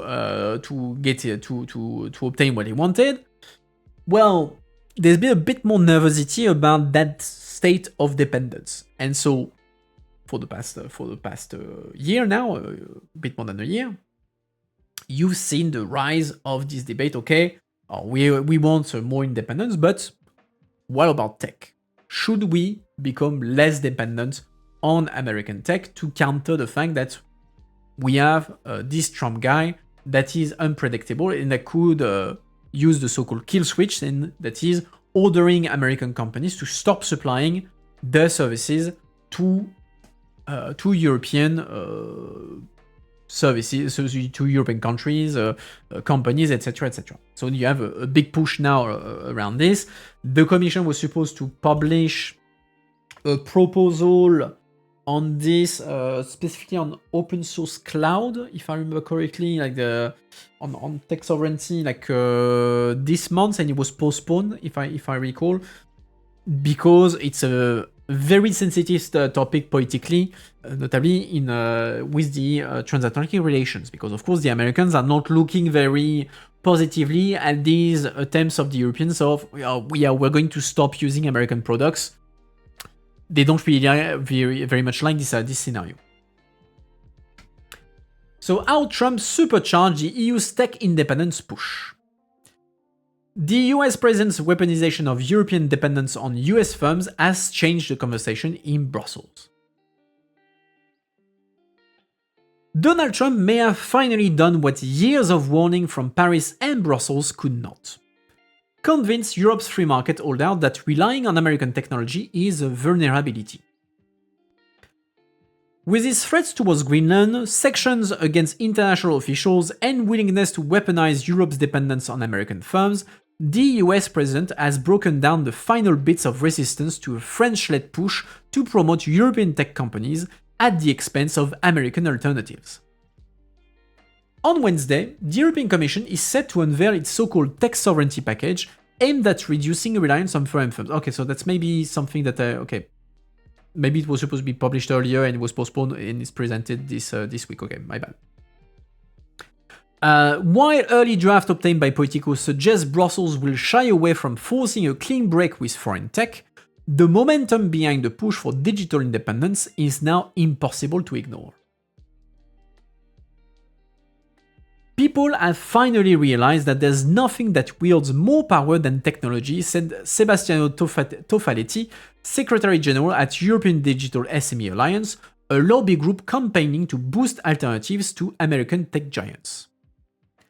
It's not just a commodity, Tofaletti added. It is a way to exert power and influence, and therefore Europe must have its own.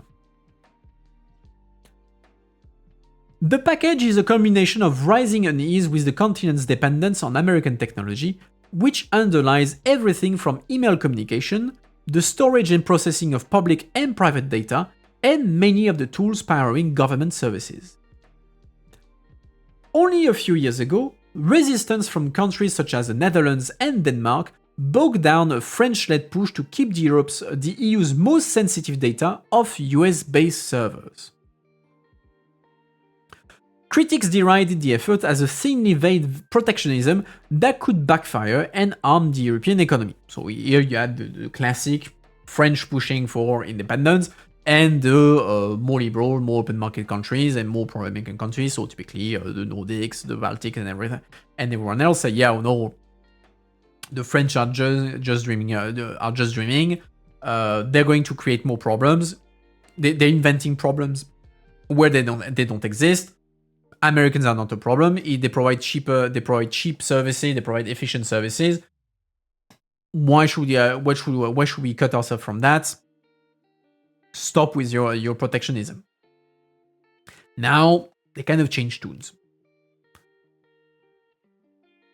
The first wake-up call came from former US President Joe Biden, who pushed through rules restricting the export of AI chips to some European countries just days before leaving office, recalled Bart Grotius, a Dutch member of the European Parliament who has admitted to a huge flip-flop from his earlier opposition to moving away from American technology. It was a clear indication that our great ally was going to colonize us, that we should be completely dependent on American AI, Grotius said. I have no idea if I'm pronouncing his name right. You know what? I'm going to check that. Let's check that together. Bart Grotius. Bart. Yeah, I'm not a robot. Ah, screw you! Terrible. Okay, shut the fuck up. Bart. How do I say your name? Chat, pay attention.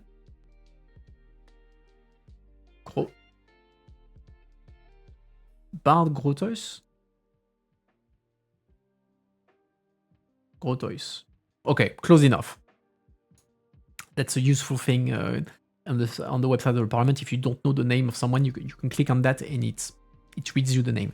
very practical before a meeting to avoid butchering the name of the person you're asking stuff from. I really recommend. Up, let's go. So Reuters. Reuters? Yeah, close enough. Reuters. Where was I? There. Then Trump recognized Europe's vulnerability and he pressed it. His administration's sanction against International Criminal Court officials in response to the issuance of an arrest warrant for Israel's prime minister over alleged war crimes in Gaza revealed the danger of relying on US digital infrastructure. So top court officials were cut off from widely used US payment systems such as Visa and MasterCard, as well as services including Amazon, Airbnb, and Booking.com. Imagine like you have your salary paid, but all your credit cards don't work because they all rely on Visa and MasterCard. You can't order things online. You can't do shit because, well, everything that is US made, of US origin, is suddenly cut off from you. You even had at some point on the whole thing where Microsoft cut its service from the ICC, so the International Criminal Court, upon order of the US. People were pissed off, and so Microsoft had to change its contracts to kind of introduce safeguards to be able to ensure the clients, yeah, well, you know, in the future, if there was an order coming from the United States, we could still guarantee services to a certain extent, etc. So American companies are also very wary of that because, well, they think the writing on the walls. Like, if suddenly an executive order means that they have to cut their services to entire administrations, well, the administration is not going to be quite keen on paying licenses to them to use the services. So yeah, they quite they want to give guarantees. It's the kind of before the current trends. We had kind of similar debates when it comes to data protection. When we realized that if our data was stored in the US or in China, where the American or the Chinese government could just look through it because they had local laws that were allowing them to just like, well, data is on my territory, I can just look through it without having to ask permission to the person who's ourselves, without asking us permission. And so there was a huge backlash around against that, and which led to the creation of data centers in Europe.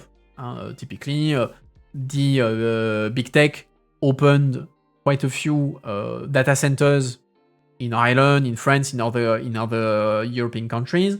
TikTok opened servers in Ireland, and they said, okay, we're going to locate the data of European consumers in those data centers in Europe.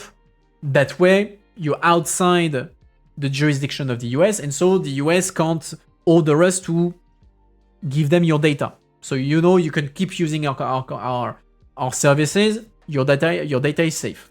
That's kind of the same movement that we're seeing now, where tech companies are trying to find a way to reassure their current clients that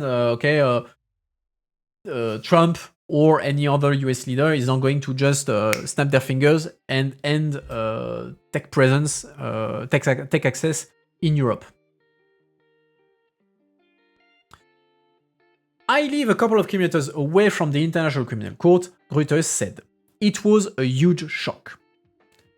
But it was Trump's threat to take over Greenland, an autonomous territory within the Kingdom of Denmark, that crystallized the fear among even America's staunchest allies.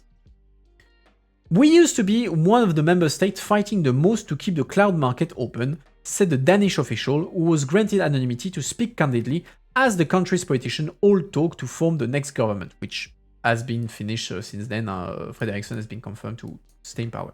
And again, it's very ironic indeed, the whole Greenland thing, because the US turned against them one of the most pro-American country that was in Europe. Like, Denmark was like the American second home in Europe. Famously, the Danish helped the NSA to spy on Europeans like a couple of decades ago. So it's quite funny to see them were like the US best boy in Europe get screwed over by the US and now turn against them. Quite ironic, to say the least. On top of being like very liberal, etc., so very turned towards open market, that sort of thing. We still are, but the world has unfortunately changed and we have adapted our position accordingly, the Danish official said. The Greenland situation certainly sped things up.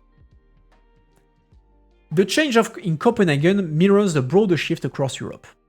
What was once viewed as a French bid to tilt the market towards European providers, and especially French ones, is now increasingly seen through the lens of security, leverage, and geopolitical risks. There is no other real source of the problem than Trump, the unpredictability, the threats, the willingness to weaponize Europe's dependence on American firms, said Zach Myers, Director of Research at think tank CERE. The US looks like a more dangerous partner, and the companies involved, to a certain extent, will be subject to the whim of the president. Can Europe thank Trump for making the risk of technological dependence impossible to ignore? Without a doubt, Dutch lawmaker Gruyters said. But the package also exposes the limits of Europe's newfound consensus. While governments increasingly agree that strategic dependency poses a risk, they remain split over the right remedy.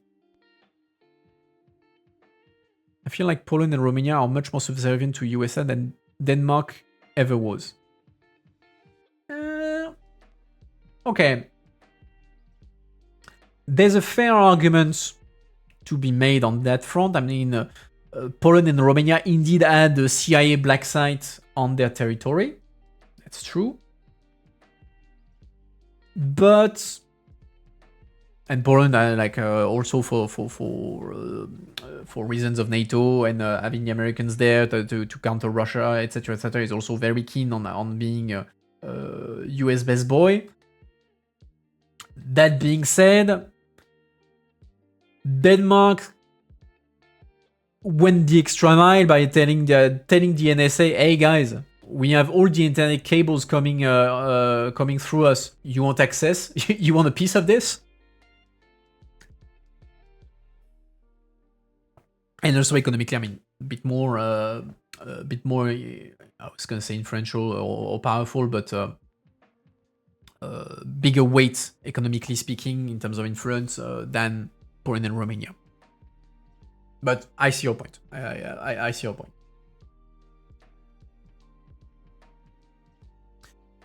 Where was I? Oh, yeah.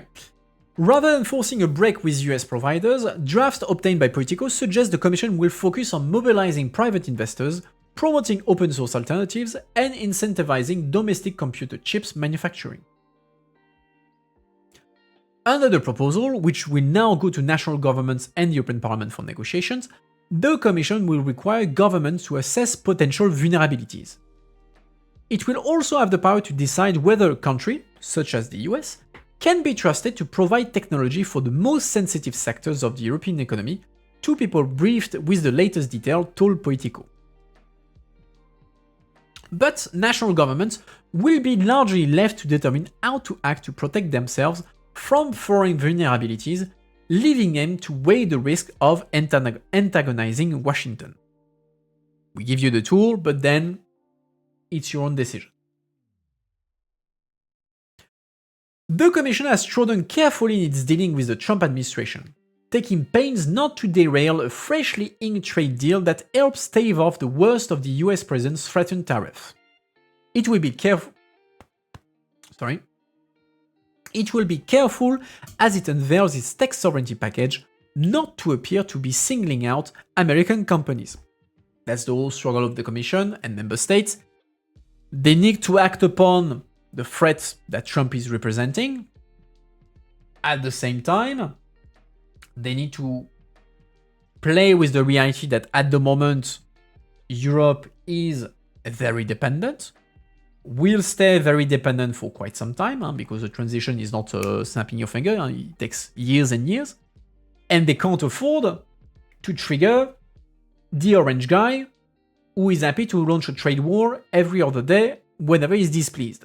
So you have a kind of a careful balance where they have to say, okay, we need to respectfully move away from you because you're creeping us out, but we're doing that slowly and smiling, hoping that you will not notice before we are sufficiently far away from you.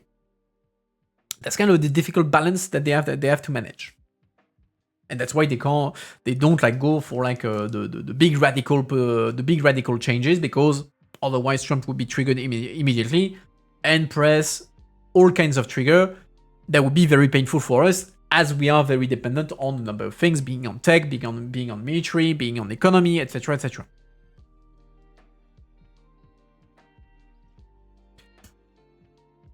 Technology sovereignty remains grounded in openness, partnership, and fair competition, and does not equate isolation, protectionism, or tech decoupling, the Commission is set to say as it unveils the package, according to the early draft obtained by Politico. The trepidation is evident in other actions the Commission is taking. Even as Brussels prepares to declare tech independence, the Commission is proposing that the EU joins Pax Silica, a new US-led club aimed at securing artificial intelligence supply chains, so chips basically, according to an undated preparatory document for a meeting of EU ambassadors on Wednesday.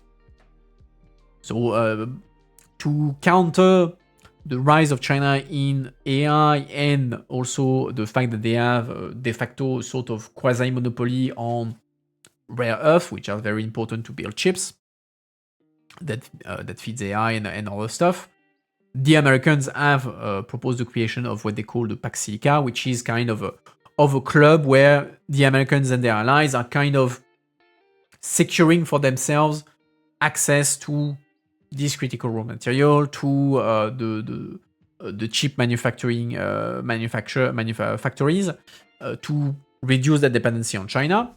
So that's definitely something that the Europeans have a common interest with the Americans. They don't want to be dependent on the Chinese. At the same time, is it worth replacing a dependency on the Chinese with a dependency on the Americans? What does it mean to be part of that club? Does that mean that then the US would have a say on what kind of legislation we are taking when it comes to chip manufacturing, etc., etc.? There is nervosity, but at the same time, you don't want to trigger the orange guy, because otherwise, again, it triggers all sorts of problems. So again, you're kind of dancing on burning coals, so to say. So Trump may have given Europe's tech sovereignty push its momentum. He has also given Brussels every reason to proceed cautiously. Any questions on that? Before we move on to the next article, and the final one, actually. Looks like we're going to be like one of the shorter news review, like we're a bit below 2 hours.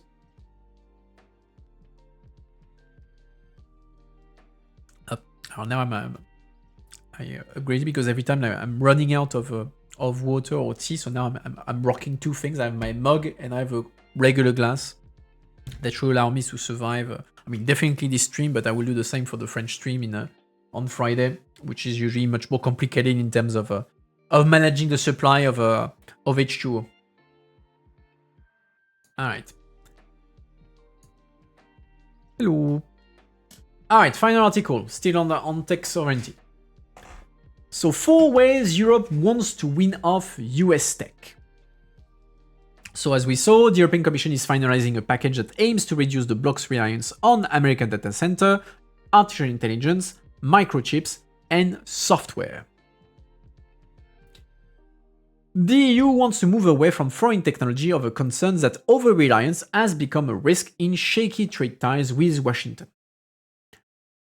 The European Commission is finalizing a package of measures that will boost the so-called technological sovereignty, set to be published on June 3rd, so tomorrow. The package includes proposals to crack down on the bloc's deep-rooted exposure to foreign technology in areas including cloud, artificial intelligence, microchips, software, and data centers. As geopolitical fragmentation deepens and supply chains are increasingly weaponized, technological dependencies are becoming strategic liabilities, the EU executive warned in a draft of the strategy obtained by Politico.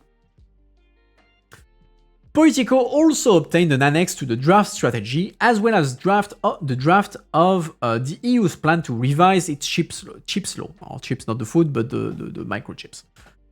It previously obtained a document on energy use of data centers and AI that is also part of the package.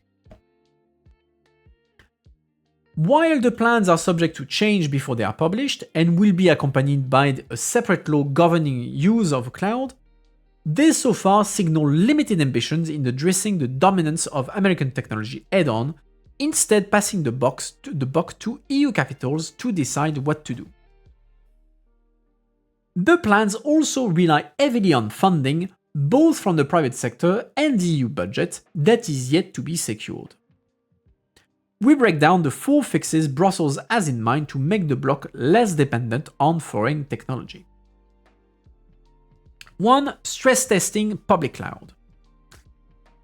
EU countries would have to force public administration to assess whether they are too reliant on foreign cloud, testing digital services against EU sovereignty criteria. So basically, what happens if, let's say, we invent a crisis scenario where the US is pressing the kill switch, so you don't have access anymore to American tech. How does it work on your side? Can you still make your administration somewhat functional, or is your entire system collapsing because you're losing access to, for instance, a cloud? And if yes, then well, you need to invest. You need to invest to become less reliant on US tech, and then therefore being able to ensure a level of functionality even without American tech. So this would seek to make governments across the EU more resilient against a kill switch scenario that has dominated concerns over US tech domain. So the kill switch is the idea that if Trump is ordering tech companies to cut their services to the Europeans, that's so-called kill switch, what happens there? How do we protect ourselves from a unilateral cut of the American services targeting the EU? While EU capitals won't be told how to mitigate risks, it would empower government to check where the vulnerabilities are and procure safer alternatives, potentially sidelining US giants from sensitive public procurements in Europe. I'm just gonna invest in a good set of carrier pigeons just in case. You laugh, but carrier pigeon are still being used in parts of the military. If I remember correctly, they are maintaining, like I read an article about that some military are maintaining like the tradition of having carrier pigeon just in case. Carrier pigeons. Let's see. Let's see. Is it still something that is happening?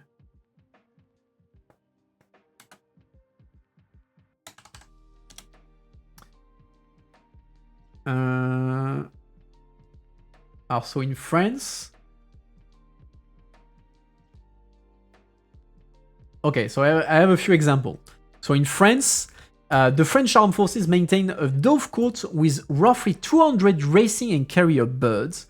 The birds participate in ceremonial events and occasionally trained to fly tiny messages as a backup measure should modern electronic communication ever face catastrophic electromagnetic attacks.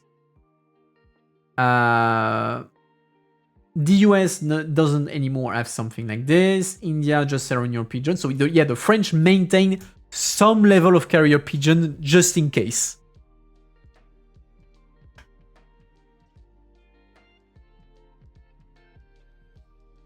Imagine walking up to a girl and saying, "You're cute, can I have your pigeon?" I mean, that's there you have to be very careful who you're sending your nudes to. Then, be careful before sending your nudes by carrier pigeon. Be wary of interception. What could possibly go wrong? And one could argue that sending pigeons could be faster than sometimes the speed of some administration in processing communication. Some might say. I mean, you laugh, but okay, we're talking about carrier pigeons, but I remember, like, when I was in Parliament, for certain things, we were still required to use faxes. Like, the only time in my life where I've operated a fax was when I was in the Parliament. Like, back then, like, when you are, I'm talking 10 years ago. Now I know it's no longer the case, but and also it stopped being the case towards the end of when I was there. So 10 years ago, you have to imagine, like, you're making amendments. So you're drafting an amendment on a law, on a report, or whatever for your MEP. So you're writing your amendment on your computer. You had to print the amendment. Oh, you already had. So you had to do two things. So you had to encode your amendment into an electronic portal. So you go on an interface and you're registering your amendment electronically. But also what you had to do, you had to print your amendment, have your MEP and all the MEPs that are signing this amendment, that are co-signing the amendment, if there are more than one MEP signing the amendment, all of them signing manually. So, like, take a pen and sign the amendment. And once you have collected all the signature, so if you have 10 MEPs signing the amendment, you needed to go to all 10 offices for them to sign the amendment. And once you had your amendments signed by the 10 people, you had to fax it to the secretariat of your committee so that then they could check that the amendment is indeed has indeed been signed by the 10 MEPs, which was a nightmare because, of course, if you're doing amendments just by yourself, you're printing your amendments, the MEP signs or the assistant does the signature of the MEP. Let's not kill each other. In many cases, like you were doing yourself the signature of the amendment. But where you are doing like quite a few amendments that are co-signed. Like I loved, like one of my big thing was to do amendments and have them co-signed by other MEPs. Very practical to have additional influence, political power, etc., etc. So I was doing that all the time. So that meant that, let's say I have a deadline on the, let's say tomorrow at 3, that's the deadline to table the amendments. I had to take into account that I would have to go to print all my amendments and then go to all the people, all the, let's say the 10, 15 MEPs that had signed my amendments, make sure with the assistant that they were available, make it takes 5 minutes to sign them, etc. So it was 2 full hours where you would have to know, okay, I need to go run around to collect the signature of everyone, and then run back to your office and then fax it to the secretariat. So for quite some time it was like that when I was in the parliament. I think towards like 2016 or something like that, like a bit after like the I changed MEP, they switched the system to something that was fully electronic. So we no longer needed to fax. Thank God we didn't need to fax anymore the amendments. Everything was done online. So you were doing an electronic signature. So when you were co-signing, the other MEPs were receiving a notification. They had to sign electronically. And so that was a million times easier. But yeah, there was a time where I had to use faxes. That's the only time in my life where I was confronted to faxes. But yeah. Last time I saw a fax machine being used was back in 1999 when my dad used to work for a second car. I mean, before going to the parliament, I can't tell you when I had seen a fax being used.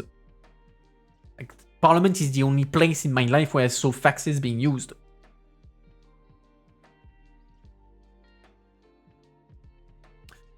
Probably safer to use older technologies for government institutions with the amount of cyber attacks happening. I mean, I don't think it was a matter of cyber security. I don't think it was that. It's just that you may have security that may indeed be a criteria to use, like old school kind of systems. But I think it's mostly a matter that once you implement something, to make, especially a big institution, to make that institution change its practices takes a long time. I think it's more that case than anything else. I don't think cybersecurity was ever a concern or a question when it came to, yes, let's sign the amendments by faxes. Where was I before we went into the carrier pigeons and everything? Blah, blah, blah. We read this. Okay.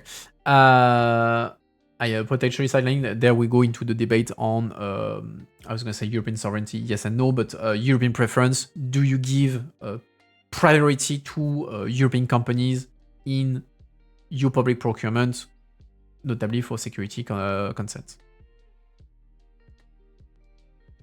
They probably paid a lot of money to set up the system in the parliament back in the 90s and they stubbornly stuck to it because it cost a lot. Yeah, that's also probably a reason. You have invested millions.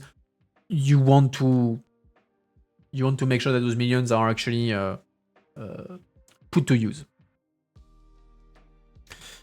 Okay, so the Commission would leave it to EU capitals to decide which change, if any, needs to be made, according to two people briefed on the plan, meaning governments can choose to do nothing.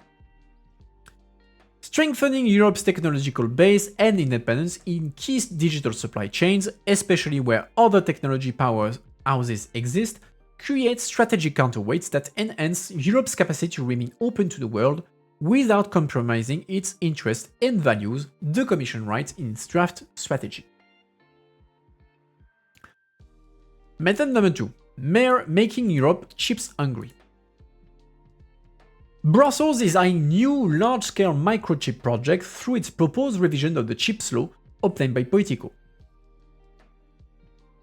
Just checking, whether...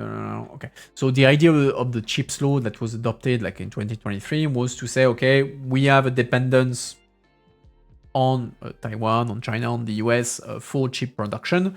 We need to reduce that. And so the original CHIPS Act was saying, okay, we're setting targets on the level of production, the level of recycling of chips in Europe to reduce our dependency.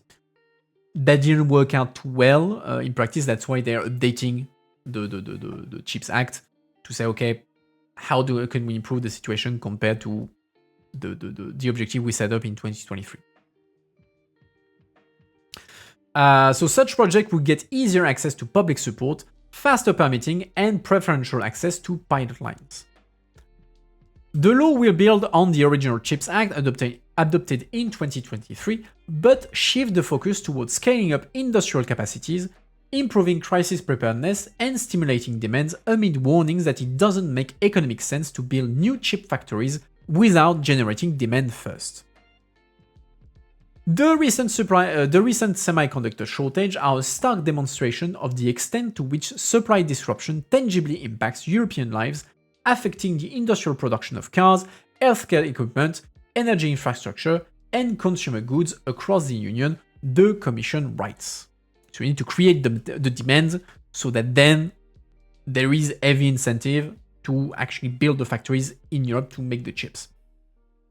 Otherwise, it's like, yeah, the other are doing it, why should I bother investing given that I'm not guaranteed a market?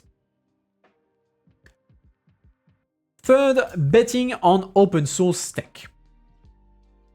In its efforts to break the US dominance, the EU executive also wants to leverage open source technology, software for which the code is publicly available, making it easier to stay in control of data and systems, switch between providers, and avoid being locked into a single vendor.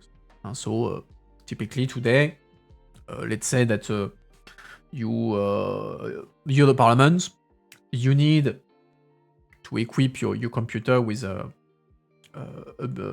office suite, so Word, Excel, that sort of thing. You will pay Microsoft a license. That way you get all the office suite, so Excel, Word, and everything that you can equip on this. But of course, it's proprietary software, proprietary code. It's the property of Microsoft.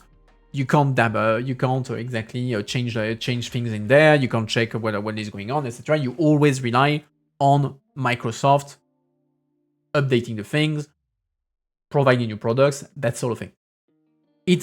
Having something that is proprietary as its advantage. Typically, Microsoft is managing everything. You just have to sign the contract with Microsoft, and then Microsoft does everything. So it's fairly easy. It's a one-stop shop.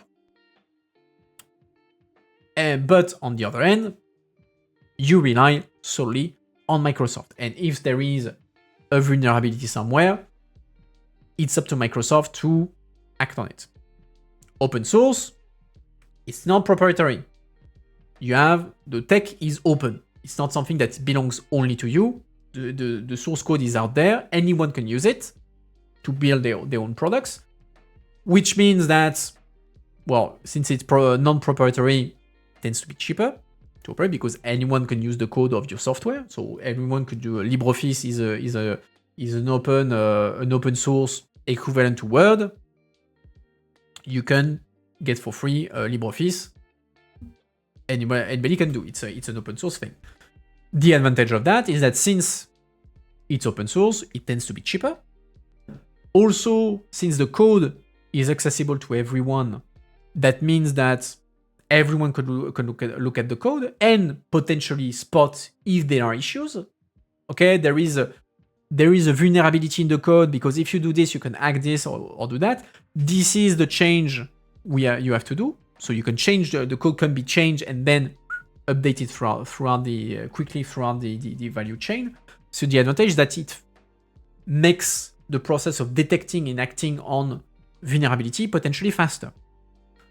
Problem of open source is that since it's not managed by a single company, what happens that you tend to have, it's not always the case, but you tend to have a higher technical threshold, in the sense that you need someone who knows their shit to manage this sort of thing. And also, since you don't have a company that can package everything together and do the maintenance and manage everything by themselves, you have to do it yourself, which again implies additional costs, additional expertise, etc. So it's not as user-friendly to manage in general open source tech compared to proprietary tech, where you have a package, you have the service, you have everything that is included. But yeah, again, there you want to switch to open source to address tech vulnerability, to protect yourself from hacking, for this sort of things.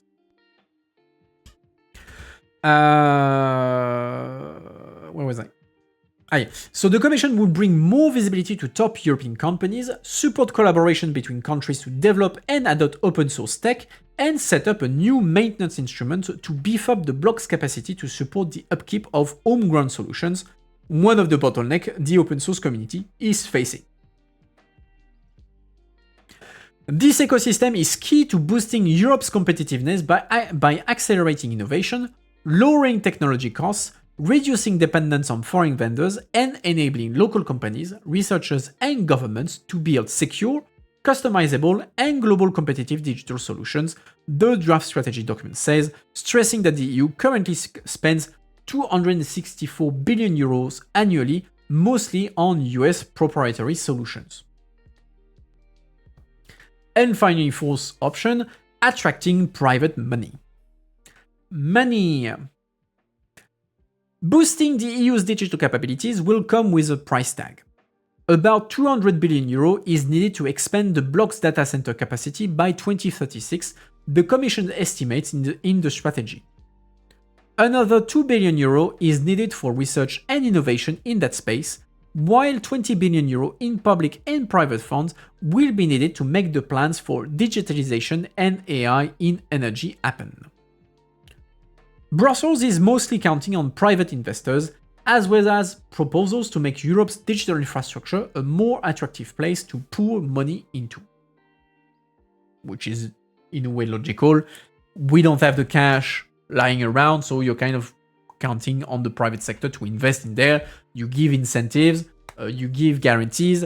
You're saying, for instance, a classic is you give guarantees saying, okay, we are supporting investment in this, and so if you invest in this, we guarantee you that if you loan money, we will pay back if it fails. And so it's more secured for private investors to pour money into a project that otherwise would be too risky for them. The Commission will develop an EU-level promotion initiative targeting streamlined access to information regarding investment needs and readiness. That's such a EU bubble sentence. That means absolutely nothing. Like, EU-level promotion initiative targeting streamlined access to information regarding investment needs and readiness. Like, that's extra wordy. Means extra nothing. You could say, yeah, we're going to do EU promotion on to access information for investment. Like, you could cut that sentence in half at the very least to kind of say the same thing.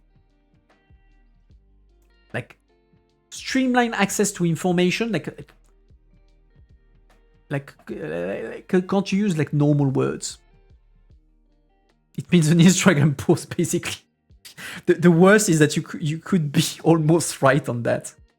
I mean, it could be just like more than an Instagram post. I guess it's going to be like a web page somewhere on the Commission. Okay, we centralize some information. That's it. Such a classic EU speak. Oh, I say that... when I answer a public consultation of the Commission, myself, I'm using a lot of EU jargon and very long sentences that mean maybe not nothing, because I write stuff that means stuff, but still that are more wordy than probably they would need to. Because it looks good to use complicated concepts. Look smart. You want to look smart. And also there's like, you always use very complicated sentence because you have a lot of different nuances. The fact that you use this word and not this word means this thing, etc. So you have hidden political and technical message within technical and political messages. Like it's a all balance thing that you also need to do whenever you do that. And because like when the Commission is writing things like that, and outside the institution is the same.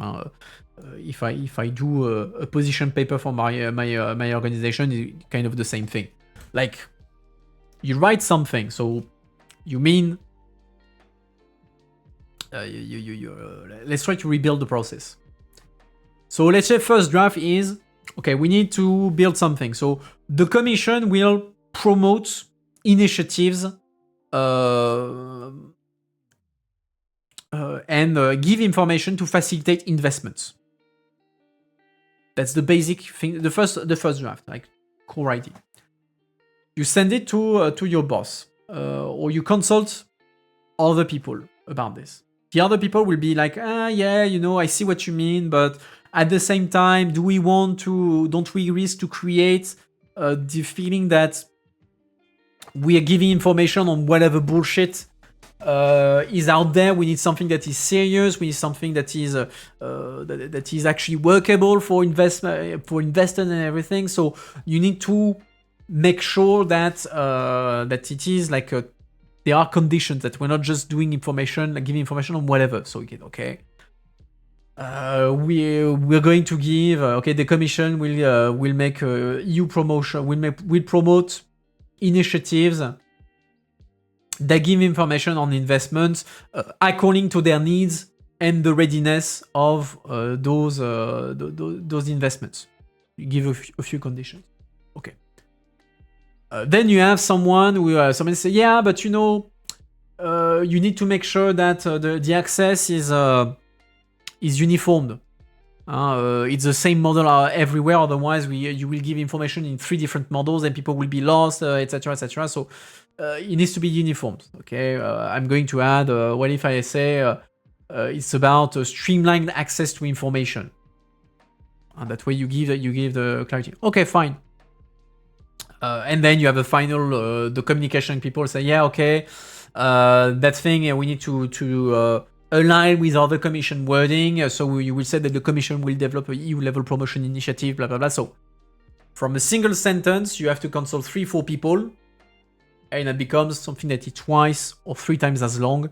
And by the end of it, you're like, sure, like whatever, just get it over with. Like, just, I will include your thing. Just let me post it. Just let me send the whole thing. And not even going into the arbitration when you have like 2 people who have opposite views and you have to find a compromise between them. So you have to invent like some kind of bullshit thing that kind of is a middle ground between the two. Like that's the beauty of negotiating within an organization. I mean, that's a classic for any organization, be it a company, be it an administration, that you need to please everyone, and so that tends to make things more blurry, more longer rather, and more complicated than they need to be initially. Anyway, continuing the long sentence. This is how I imagine Earl exactly. I mean, to an extent, it can be fun. I mean, I'm a jurist, so to an extent, I enjoy that sort of thing.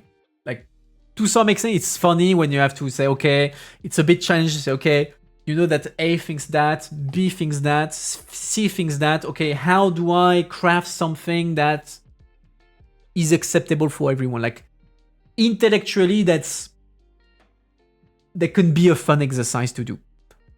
To an extent. No king shaming, exactly. We don't king shame. Let's not king shame the jurist like myself. Please. We don't do that here. We don't king shame jurist. Sorry, just removing this. Okay. So before we go into king shame, let me actually finish the bloody sentence in the article. So let's reread this beauty of EU jargon. So the Commission will develop an EU-level promotion initiative targeting streamlined access to information regarding investment needs and readiness, which will be accessible to investors from the EU and third countries alike. The draft strategy starts. The draft strategy says. By the end of the sentence, I already forgot what the beginning of the sentence said. Citing semiconductors regions of excellence and data centers acceleration zones that the legislative proposal will introduce. Magnificent. Do we have any questions on this or on anything else? Because that was the final article of the day. Up, going full screen. I'm looking at my glass. No, I have the backup glass with the water. I'm safe. Up, last round of questions, if any. Otherwise, I'll go into the conclusion. And yeah. All right. Back. No questions for the time being, so I will conclude. So yeah, I hope that you liked today's content. Next time I see you on Friday at 5 as usual. News review in French. Next week should be the same. Let me double check that. Live from Brussels. Up next week, what does my agenda look like? Looks fine. Should be fine. So most likely next week, usual schedule. So Tuesday at 7 for the news review in English, and Friday at 5 for the news review in French.